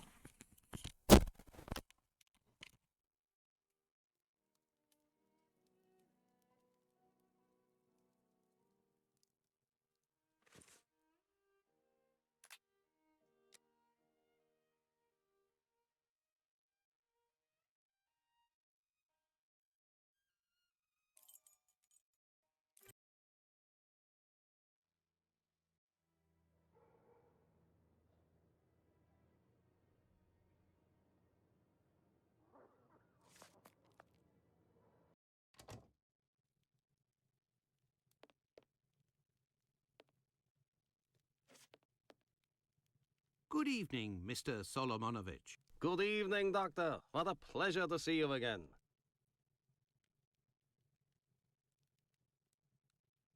Have you finished converting the harnesses? Yes, just now. I got a little behind because of all the commotion.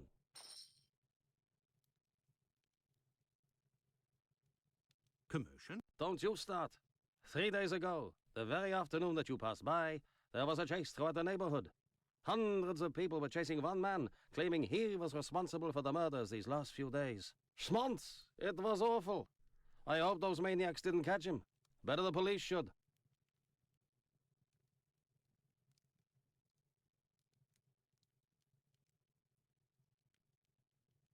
Tell me, did John Pizer turn himself in to the police? Things unfolded as they should. Look in the newspaper, the Daily News from today. Farewell, Isaac. Goodbye, Doctor.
Good evening, Dr. Gibbons. Dr. Watson, Did you keep the cane we spoke of last time? I was going to sell it tomorrow, would you believe, having not heard word. Do you have any formalin here? No, definitely not. They have it in university hospitals to conserve anatomical specimens in jars. But in a little clinic like mine, we don't keep anything but bad memories. Do you have any formalin here? No, definitely not. They have it in university hospitals to conserve anatomical specimens in jars. But in a little clinic like mine, we don't keep anything but bad memories.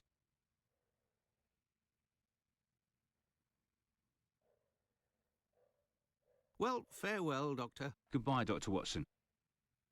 I must retrieve Sickert's cane at all costs.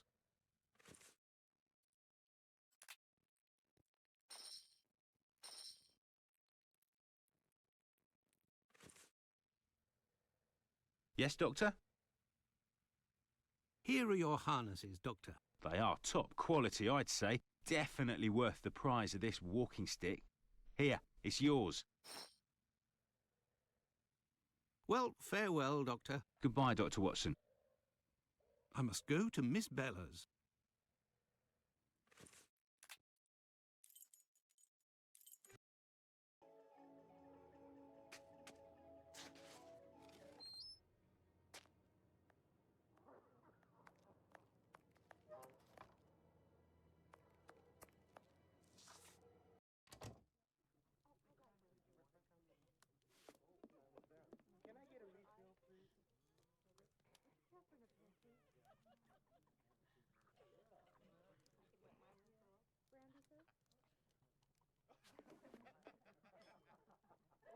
Best not to stray off in that direction. Best not to stray off in that direction.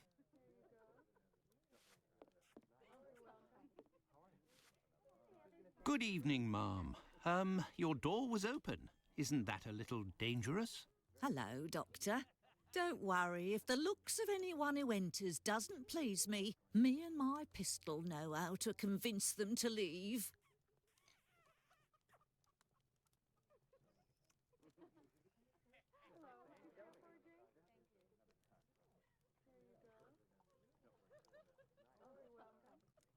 Do you happen to know Annie Chapman, the poor woman who was killed 3 days ago? Dark Annie?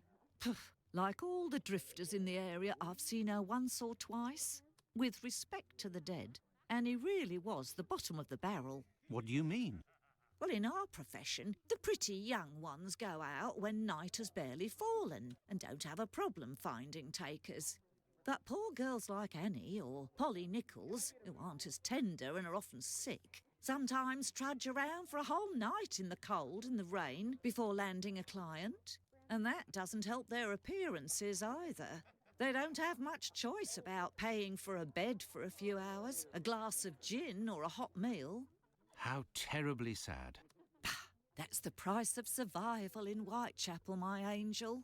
One of my girls knew Annie for some time. They bought some jewellery on the black market, I think.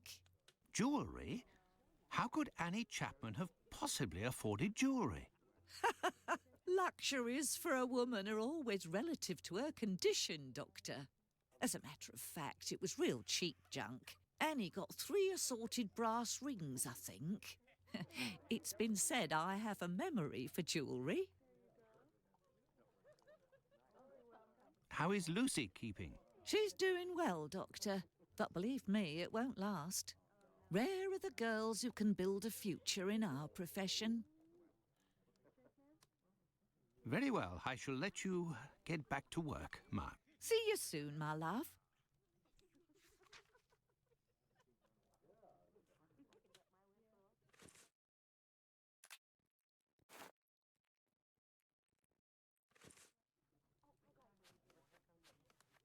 You're still there?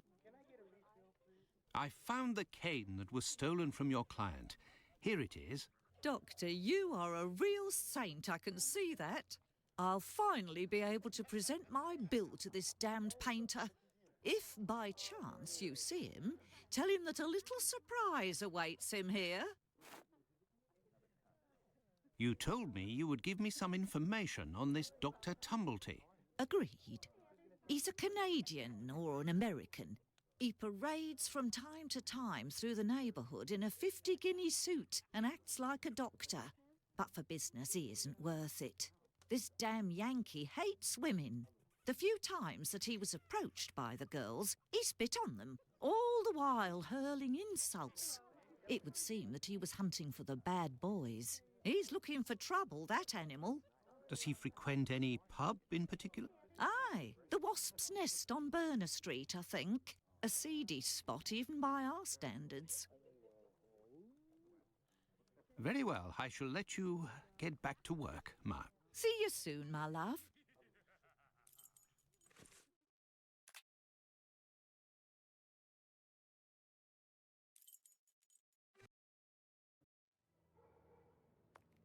The Wasp's Nest. This pub looks even more disreputable than the Golden Lion in Baker Street.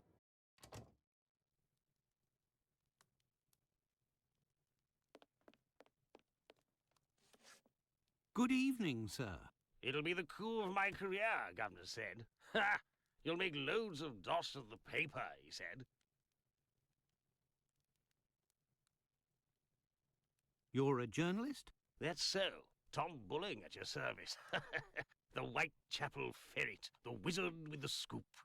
You don't appear to be in a state to write anything, my friend. You're mistaken. Whiskey passes through the blood and turns into ink. Simple. You see, mugs and inkwells are all the same. Don't you think you should settle your tab and go home? My red ink? Where's my red ink? I won't even pay half a halfpenny if they don't return my red ink. It's my blood you hear. Very well, I'll be on my way.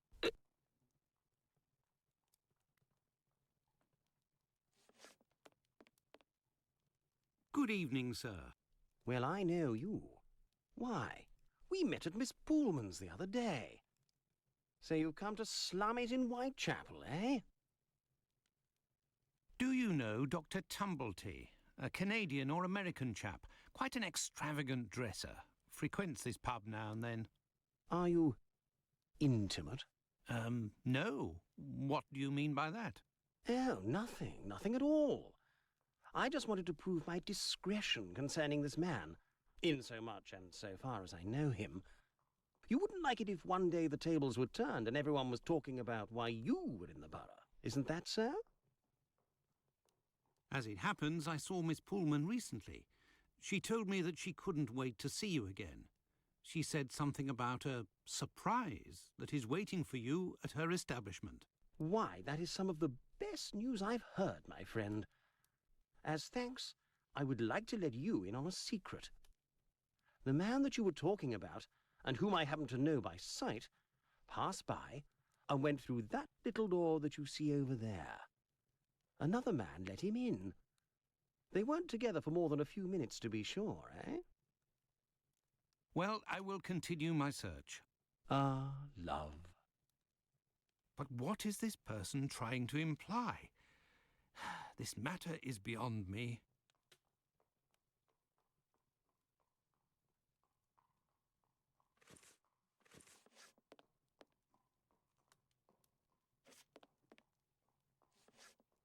Greetings, my good man. Could I have a pint?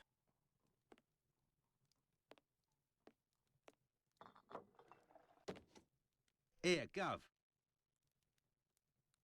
I've been told that Dr. Tumblety might be found around here.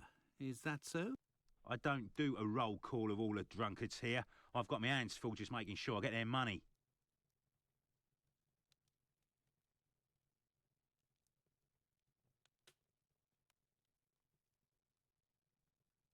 Don't people pay when they order? Nah, look at that little scribbler there. Completely dead drunk. Tonight's tally is about as long as his arm. If he skips out, I'll be in for a guinea almost.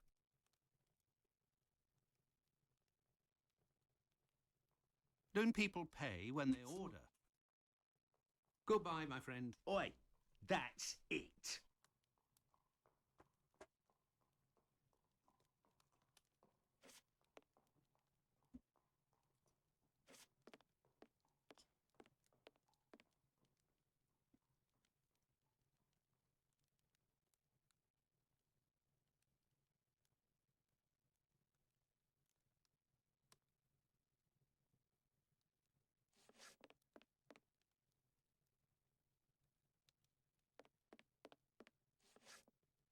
This is the sink where the barmaid puts the glasses to soak.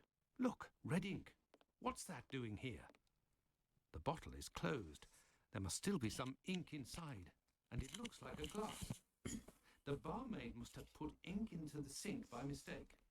Right, do I get in your way? Me? If you'll excuse me, sir.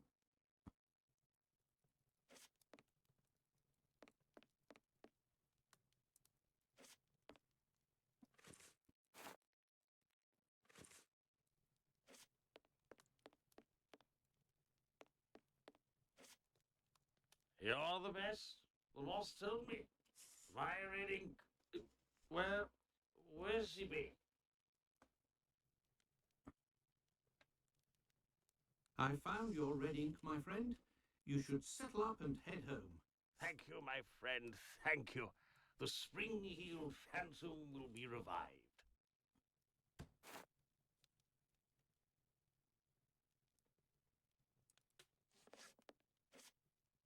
Go? Here you go. It's on the journalist, my friend. I owe you one. The next one is on me. What'll it be? Nothing, thanks. But I may need your help. Listen, my friend. I would like you to let me in the door over there. You're a bobby. A peeler? Absolutely not, my friend. I am a doctor. Fine.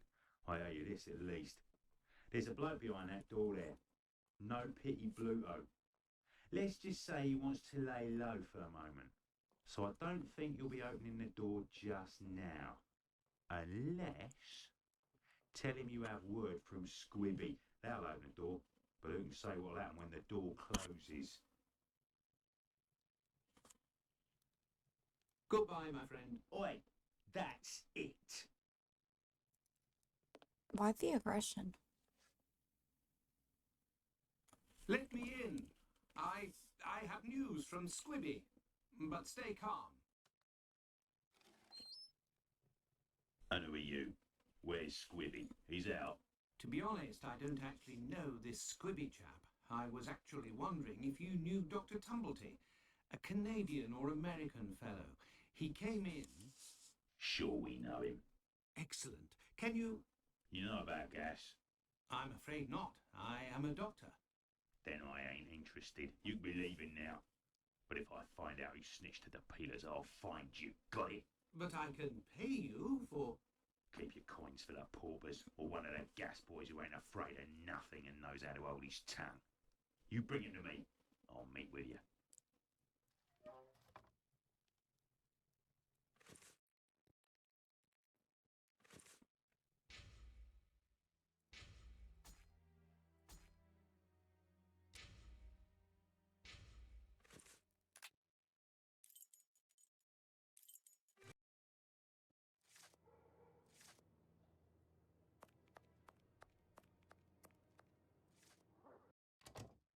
Good evening. I hope I'm not disturbing you.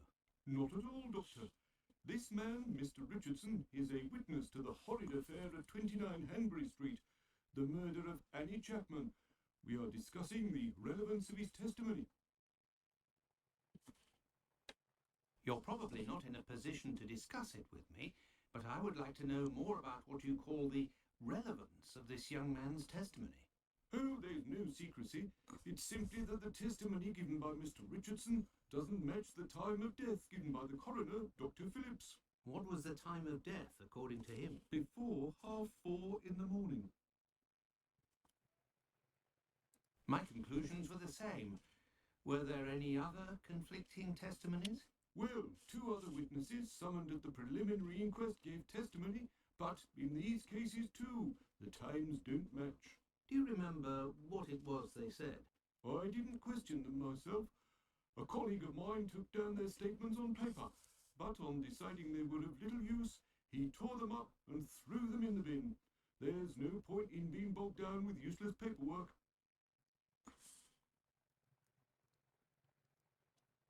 I will take my leave, Humphreys. Goodbye, Doctor.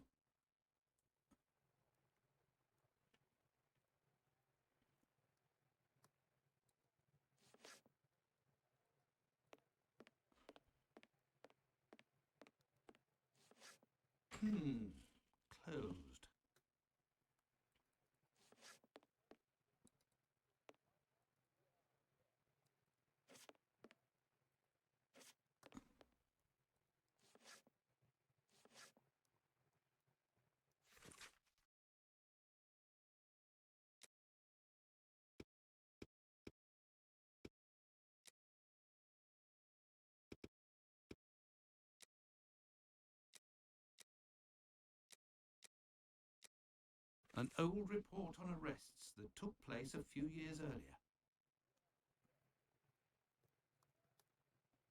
Here are the ripped statements. I can piece them together again. Jigsaw puzzle?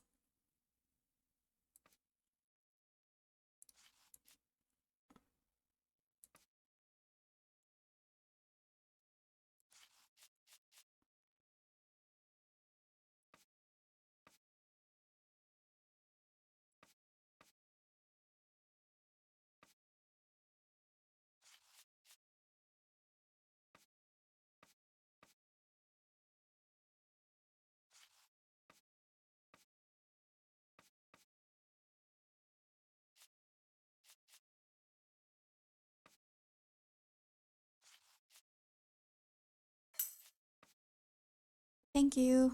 Thank you for the raid. I appreciate it. Means a lot. I hope you're doing well.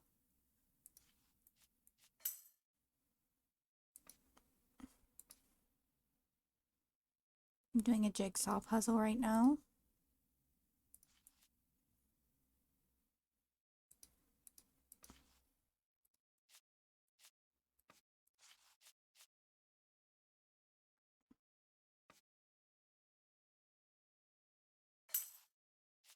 That's good. I'm glad to hear it.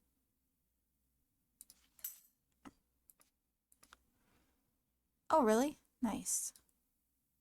Did that go well?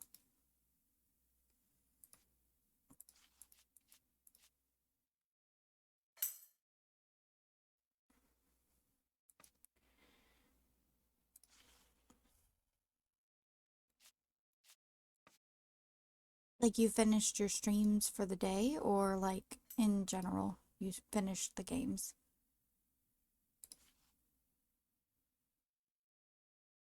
It's not that.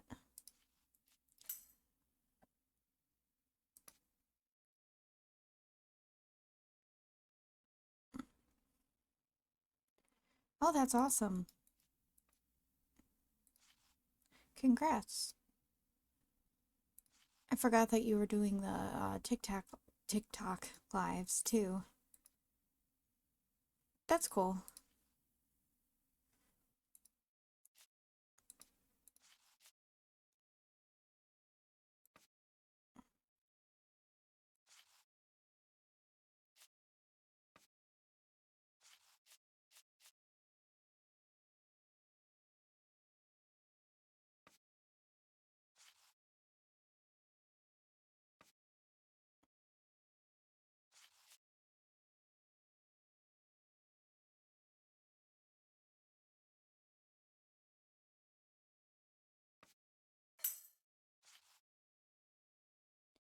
Oh, what do you mean?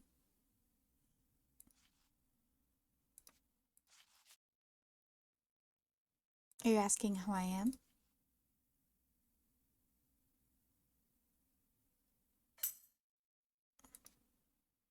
Oh, that's okay. I was playing with a friend. I'm good, thank you.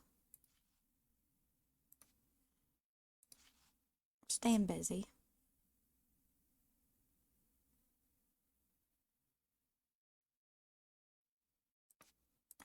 That's not it. Yeah. Um.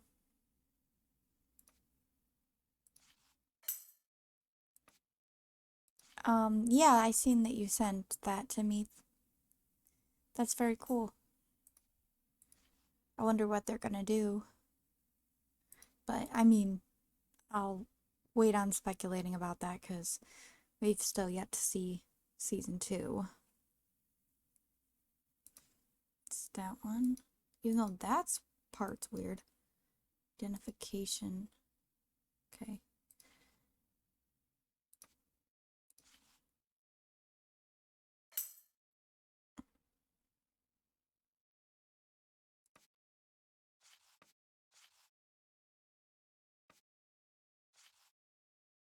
I'm excited to see the season though.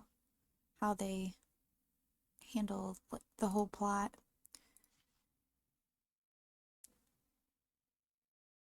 I hope they do well with it.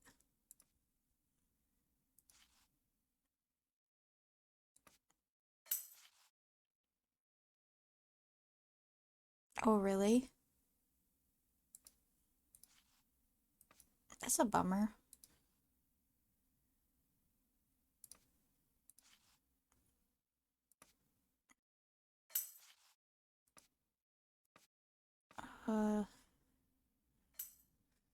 Not quite right.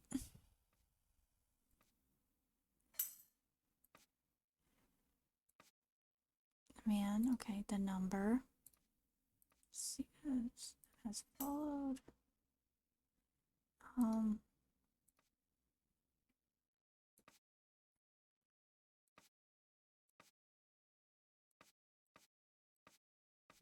There. Holmes couldn't have done better himself. Oh, that is crazy.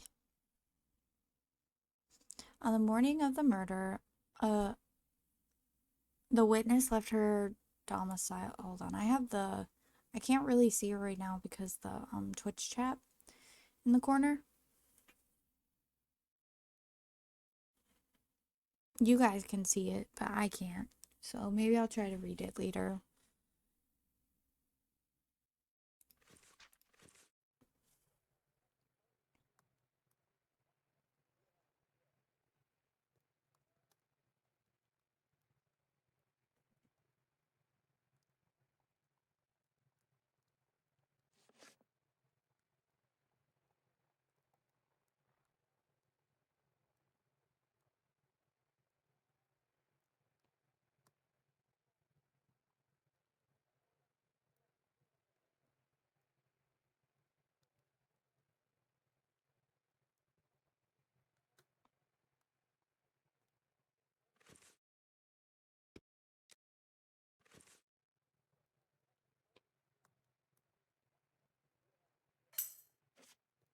Yeah, it was a sad ending.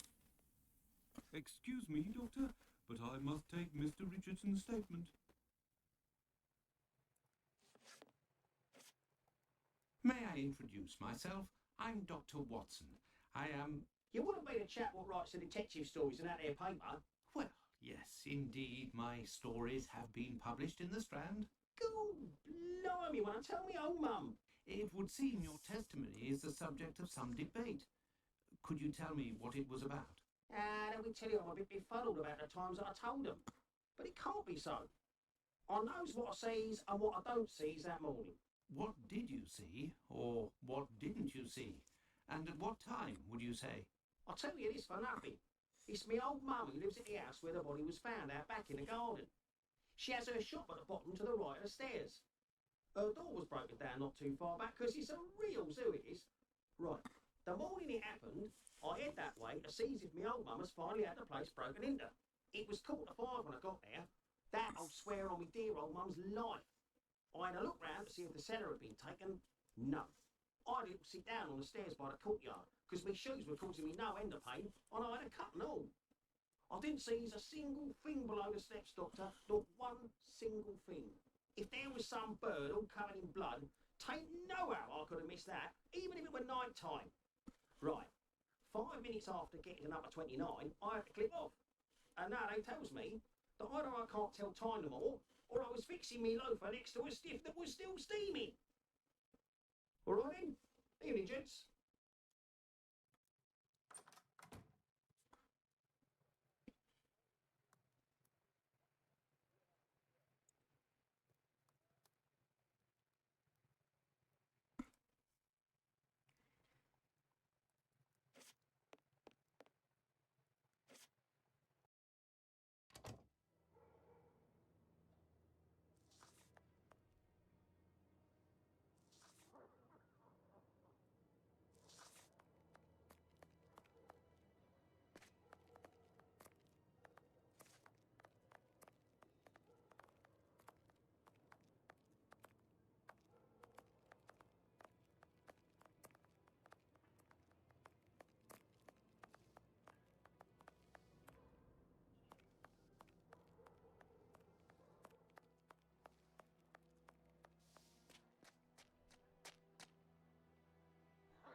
There is a strong smell of gas.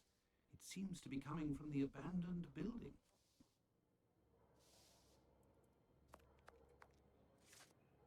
Good evening, Finlay. How are you? Oh, good evening, Doctor. So. And you? It smells of gas here. You might say, Doctor, without wanting to speak ill of the force, I have to wonder if the police are up to something. What do you mean? Well, I was outside yesterday evening when the light went out at my place, and a gas smell came from the abandoned building across from my place. And a minute later, the police arrived and were snooping all around like it was them who hid the gas before arriving. Have things sorted themselves out with your strange tenant? Don't talk about it, Doctor. That man is truly bizarre. He goes to the most sordid locations once night falls. 3 days ago, my wife told me she saw him come in with blood-stained clothes and a fearsome look. Oh. Interesting. What does he look like, and how old is he? Oh, he's my age, give or take, so the other side of 50. He's always dressed in a striking manner with an American hat. He's big, close to 5'11", I'd say. He has a strange voice, not just his accent, see, his voice. Oh, nice. Thank you. Very well. Goodbye for now, Finlay. Goodbye, Doctor. Now then, let's go to the police station.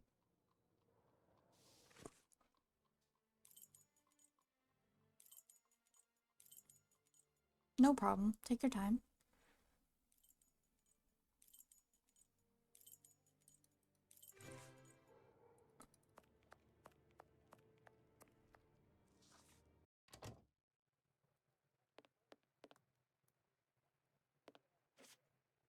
Yes, Doctor? So, how far along are the investigations into these 2 recent murders? Everyone around here believes both crimes were committed by the same man. But as for the Hanbury Street and Bucks Row crimes, nobody has heard or seen a thing. By the way, have you heard of a Dr. Tumblety? No. Is it important?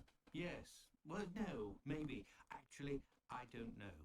I have heard about this man, his frequent nocturnal outings and bizarre behaviour.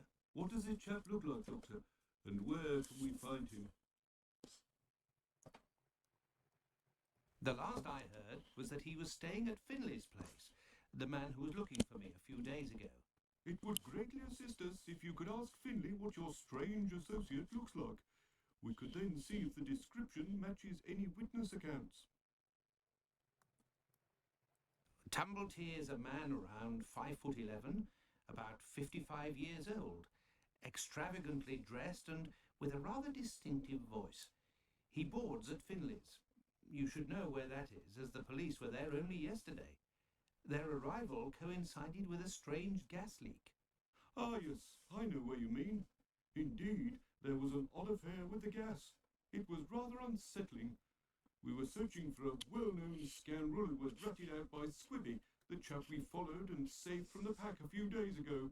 This thug, No Pity Pluto, must have been in the abandoned building in question. But there was no sign of him when we arrived. Furthermore, an inspector said that, given the smell, the thingamabob that supplies gas to the building was probably damaged.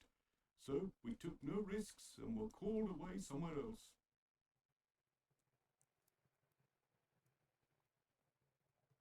I will take my leave, Humphreys. Goodbye, Doctor.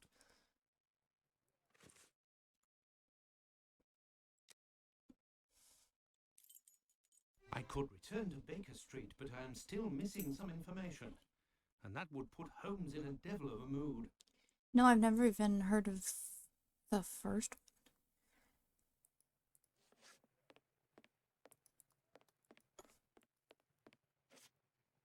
Yes, Doctor. Tumblety is a man around 5'11", about 55 years old, extravagantly dressed and with a rather distinctive voice. He boards at Finlay's. You should know where that is, as the police were there only yesterday. Their arrival coincided with a strange gas leak. Ah, yes, I know where you mean. Indeed, there was an odd affair with the gas. It was rather unsettling. We were searching for a well-known scoundrel who was ratted out by Squibby, the chap we followed and saved from the pack a few days ago. This thug, no pity Pluto, must have been in the abandoned building in question. But there was no sign of him when we arrived. Furthermore, an inspector said that, given the smell, the thingamabob that supplies gas to the building was probably damaged. So, we What took about no it? risks and were called away somewhere else. The last I heard was that he was staying at Finley's place. Oh, The okay. man was looking for me a few days ago. It would Gotcha. greatly assist us if you could ask Finley what your strange associate looks like. We could then see if the description matches any witness accounts. I will take my leave, Humphreys. Goodbye, Doctor. Okay. Yeah. This police station is like a laundry. What a scandal.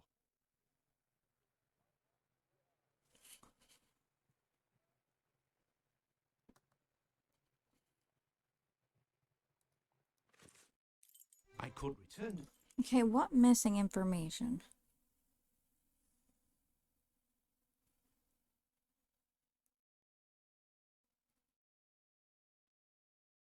Okay. I have to go back to the boarding house, I guess. Fun times. Point and click is a lot of bouncing around sometimes. Anything else, Doc? Interesting. What does he look like, and how old is he? Oh, he's my age, give or take, so the other side of 50. He's always dressed in a striking manner with an American hat. He's big. Yeah, I think I claimed some. He has a strange Like the voice, not just his Siberia accent, one. his voice.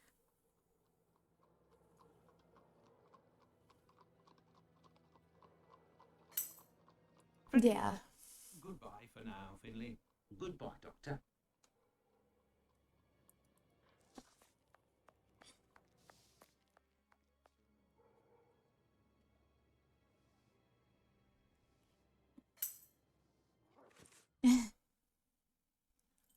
Yeah, that's fair. Really? Oh, the original probably, not the new one.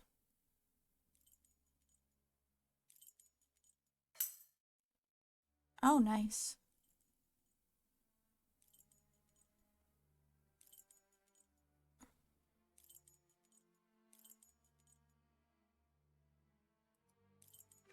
What did I miss?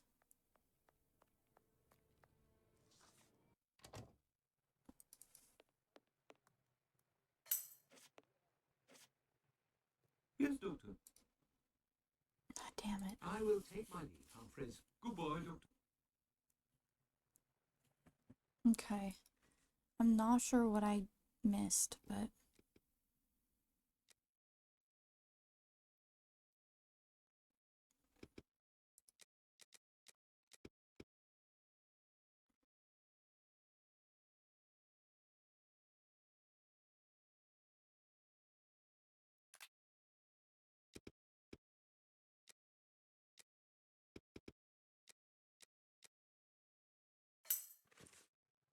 Oh, no, it's okay. I just thought it was cool. Was it the first Plague Tale that was on it?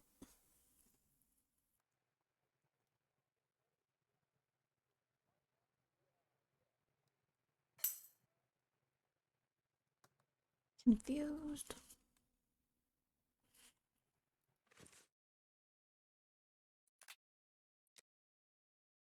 I could return to Baker Street.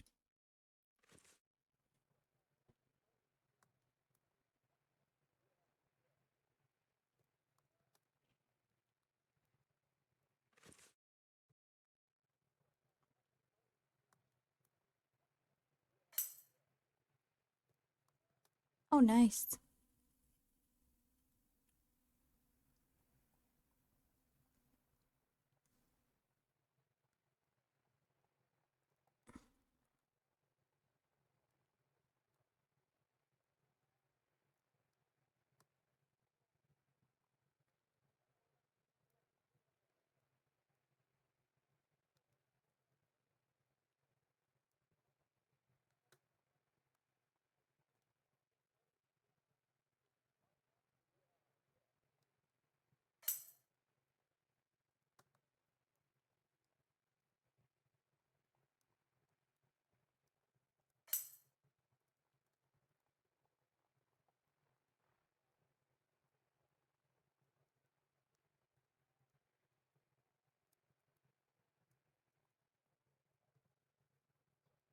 Oh yeah, me neither. I never finished the remake.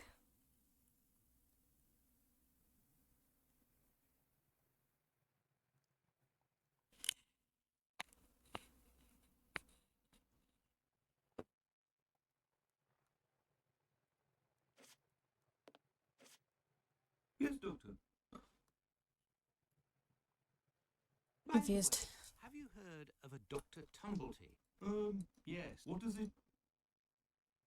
Tumblety is a... Ah, yes, I know what you mean.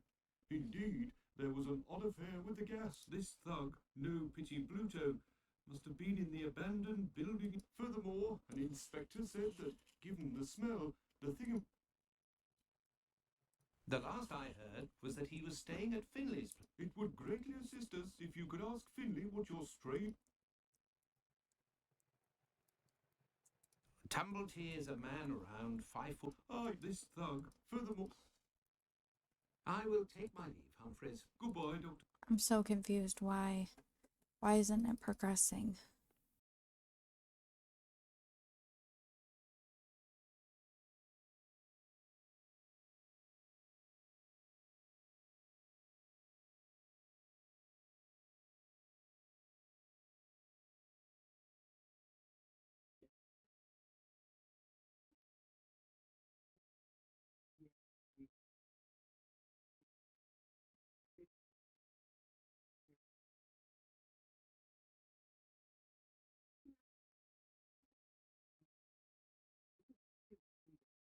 Indeed. Came in the morning of her death. Oh, did you give her these pills? Yeah, now that I think of it. She actually came in twice. The first time I gave her an almost empty container without making her pay. She came back during the day and said she dropped the container and stepped on the pills. She wanted to know if I could give her more again without paying. I refused. After she left, a patient who was there told me that he lives at the same place and confided that she had been lying. He saw the pills fall in the tenement's communal kitchen, but the woman immediately wrapped them up in a piece of paper. Where did this paper come from? According to this man, she found it near the chimney in the kitchen. Anyone could have thrown that paper there. An envelope can't have anything to do with murder. Pardon, Doctor? Nothing. I was just talking to myself. Well, farewell, Doctor. Well, it would seem that I have all the information I need for my investigation. Anyway, this fellow Bluto, the wasp's nest, is rather shady. Doesn't look like he wants to cooperate. He's better off returning to Baker Street. Holmes will certainly know what to do. But I am warned.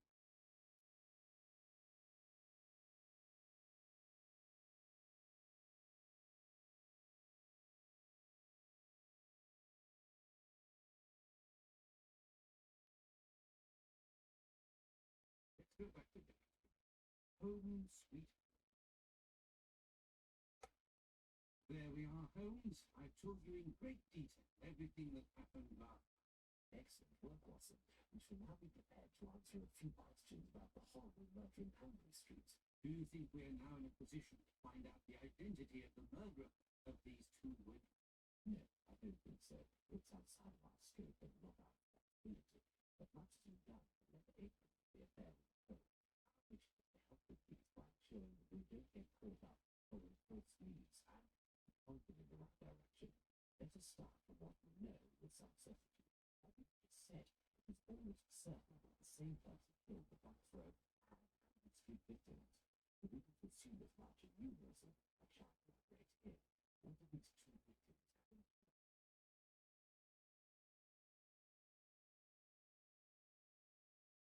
It's true, these two women were in the same profession, but indeed, Watson, these two women were both prostitutes. My memory from your examination of the scene is rather hazy. Didn't you say something about the killer's frame of mind? I was talking about the victim's possessions that were placed on the ground.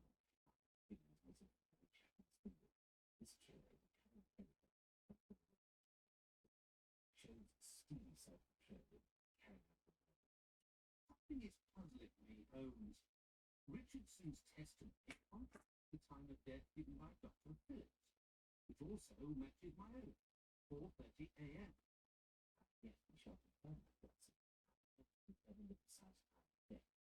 order to do that, we will need to place everyone involved on a timeline. Only after that will we be able to place the knife symbolizing our killer. Let's look at our timeline.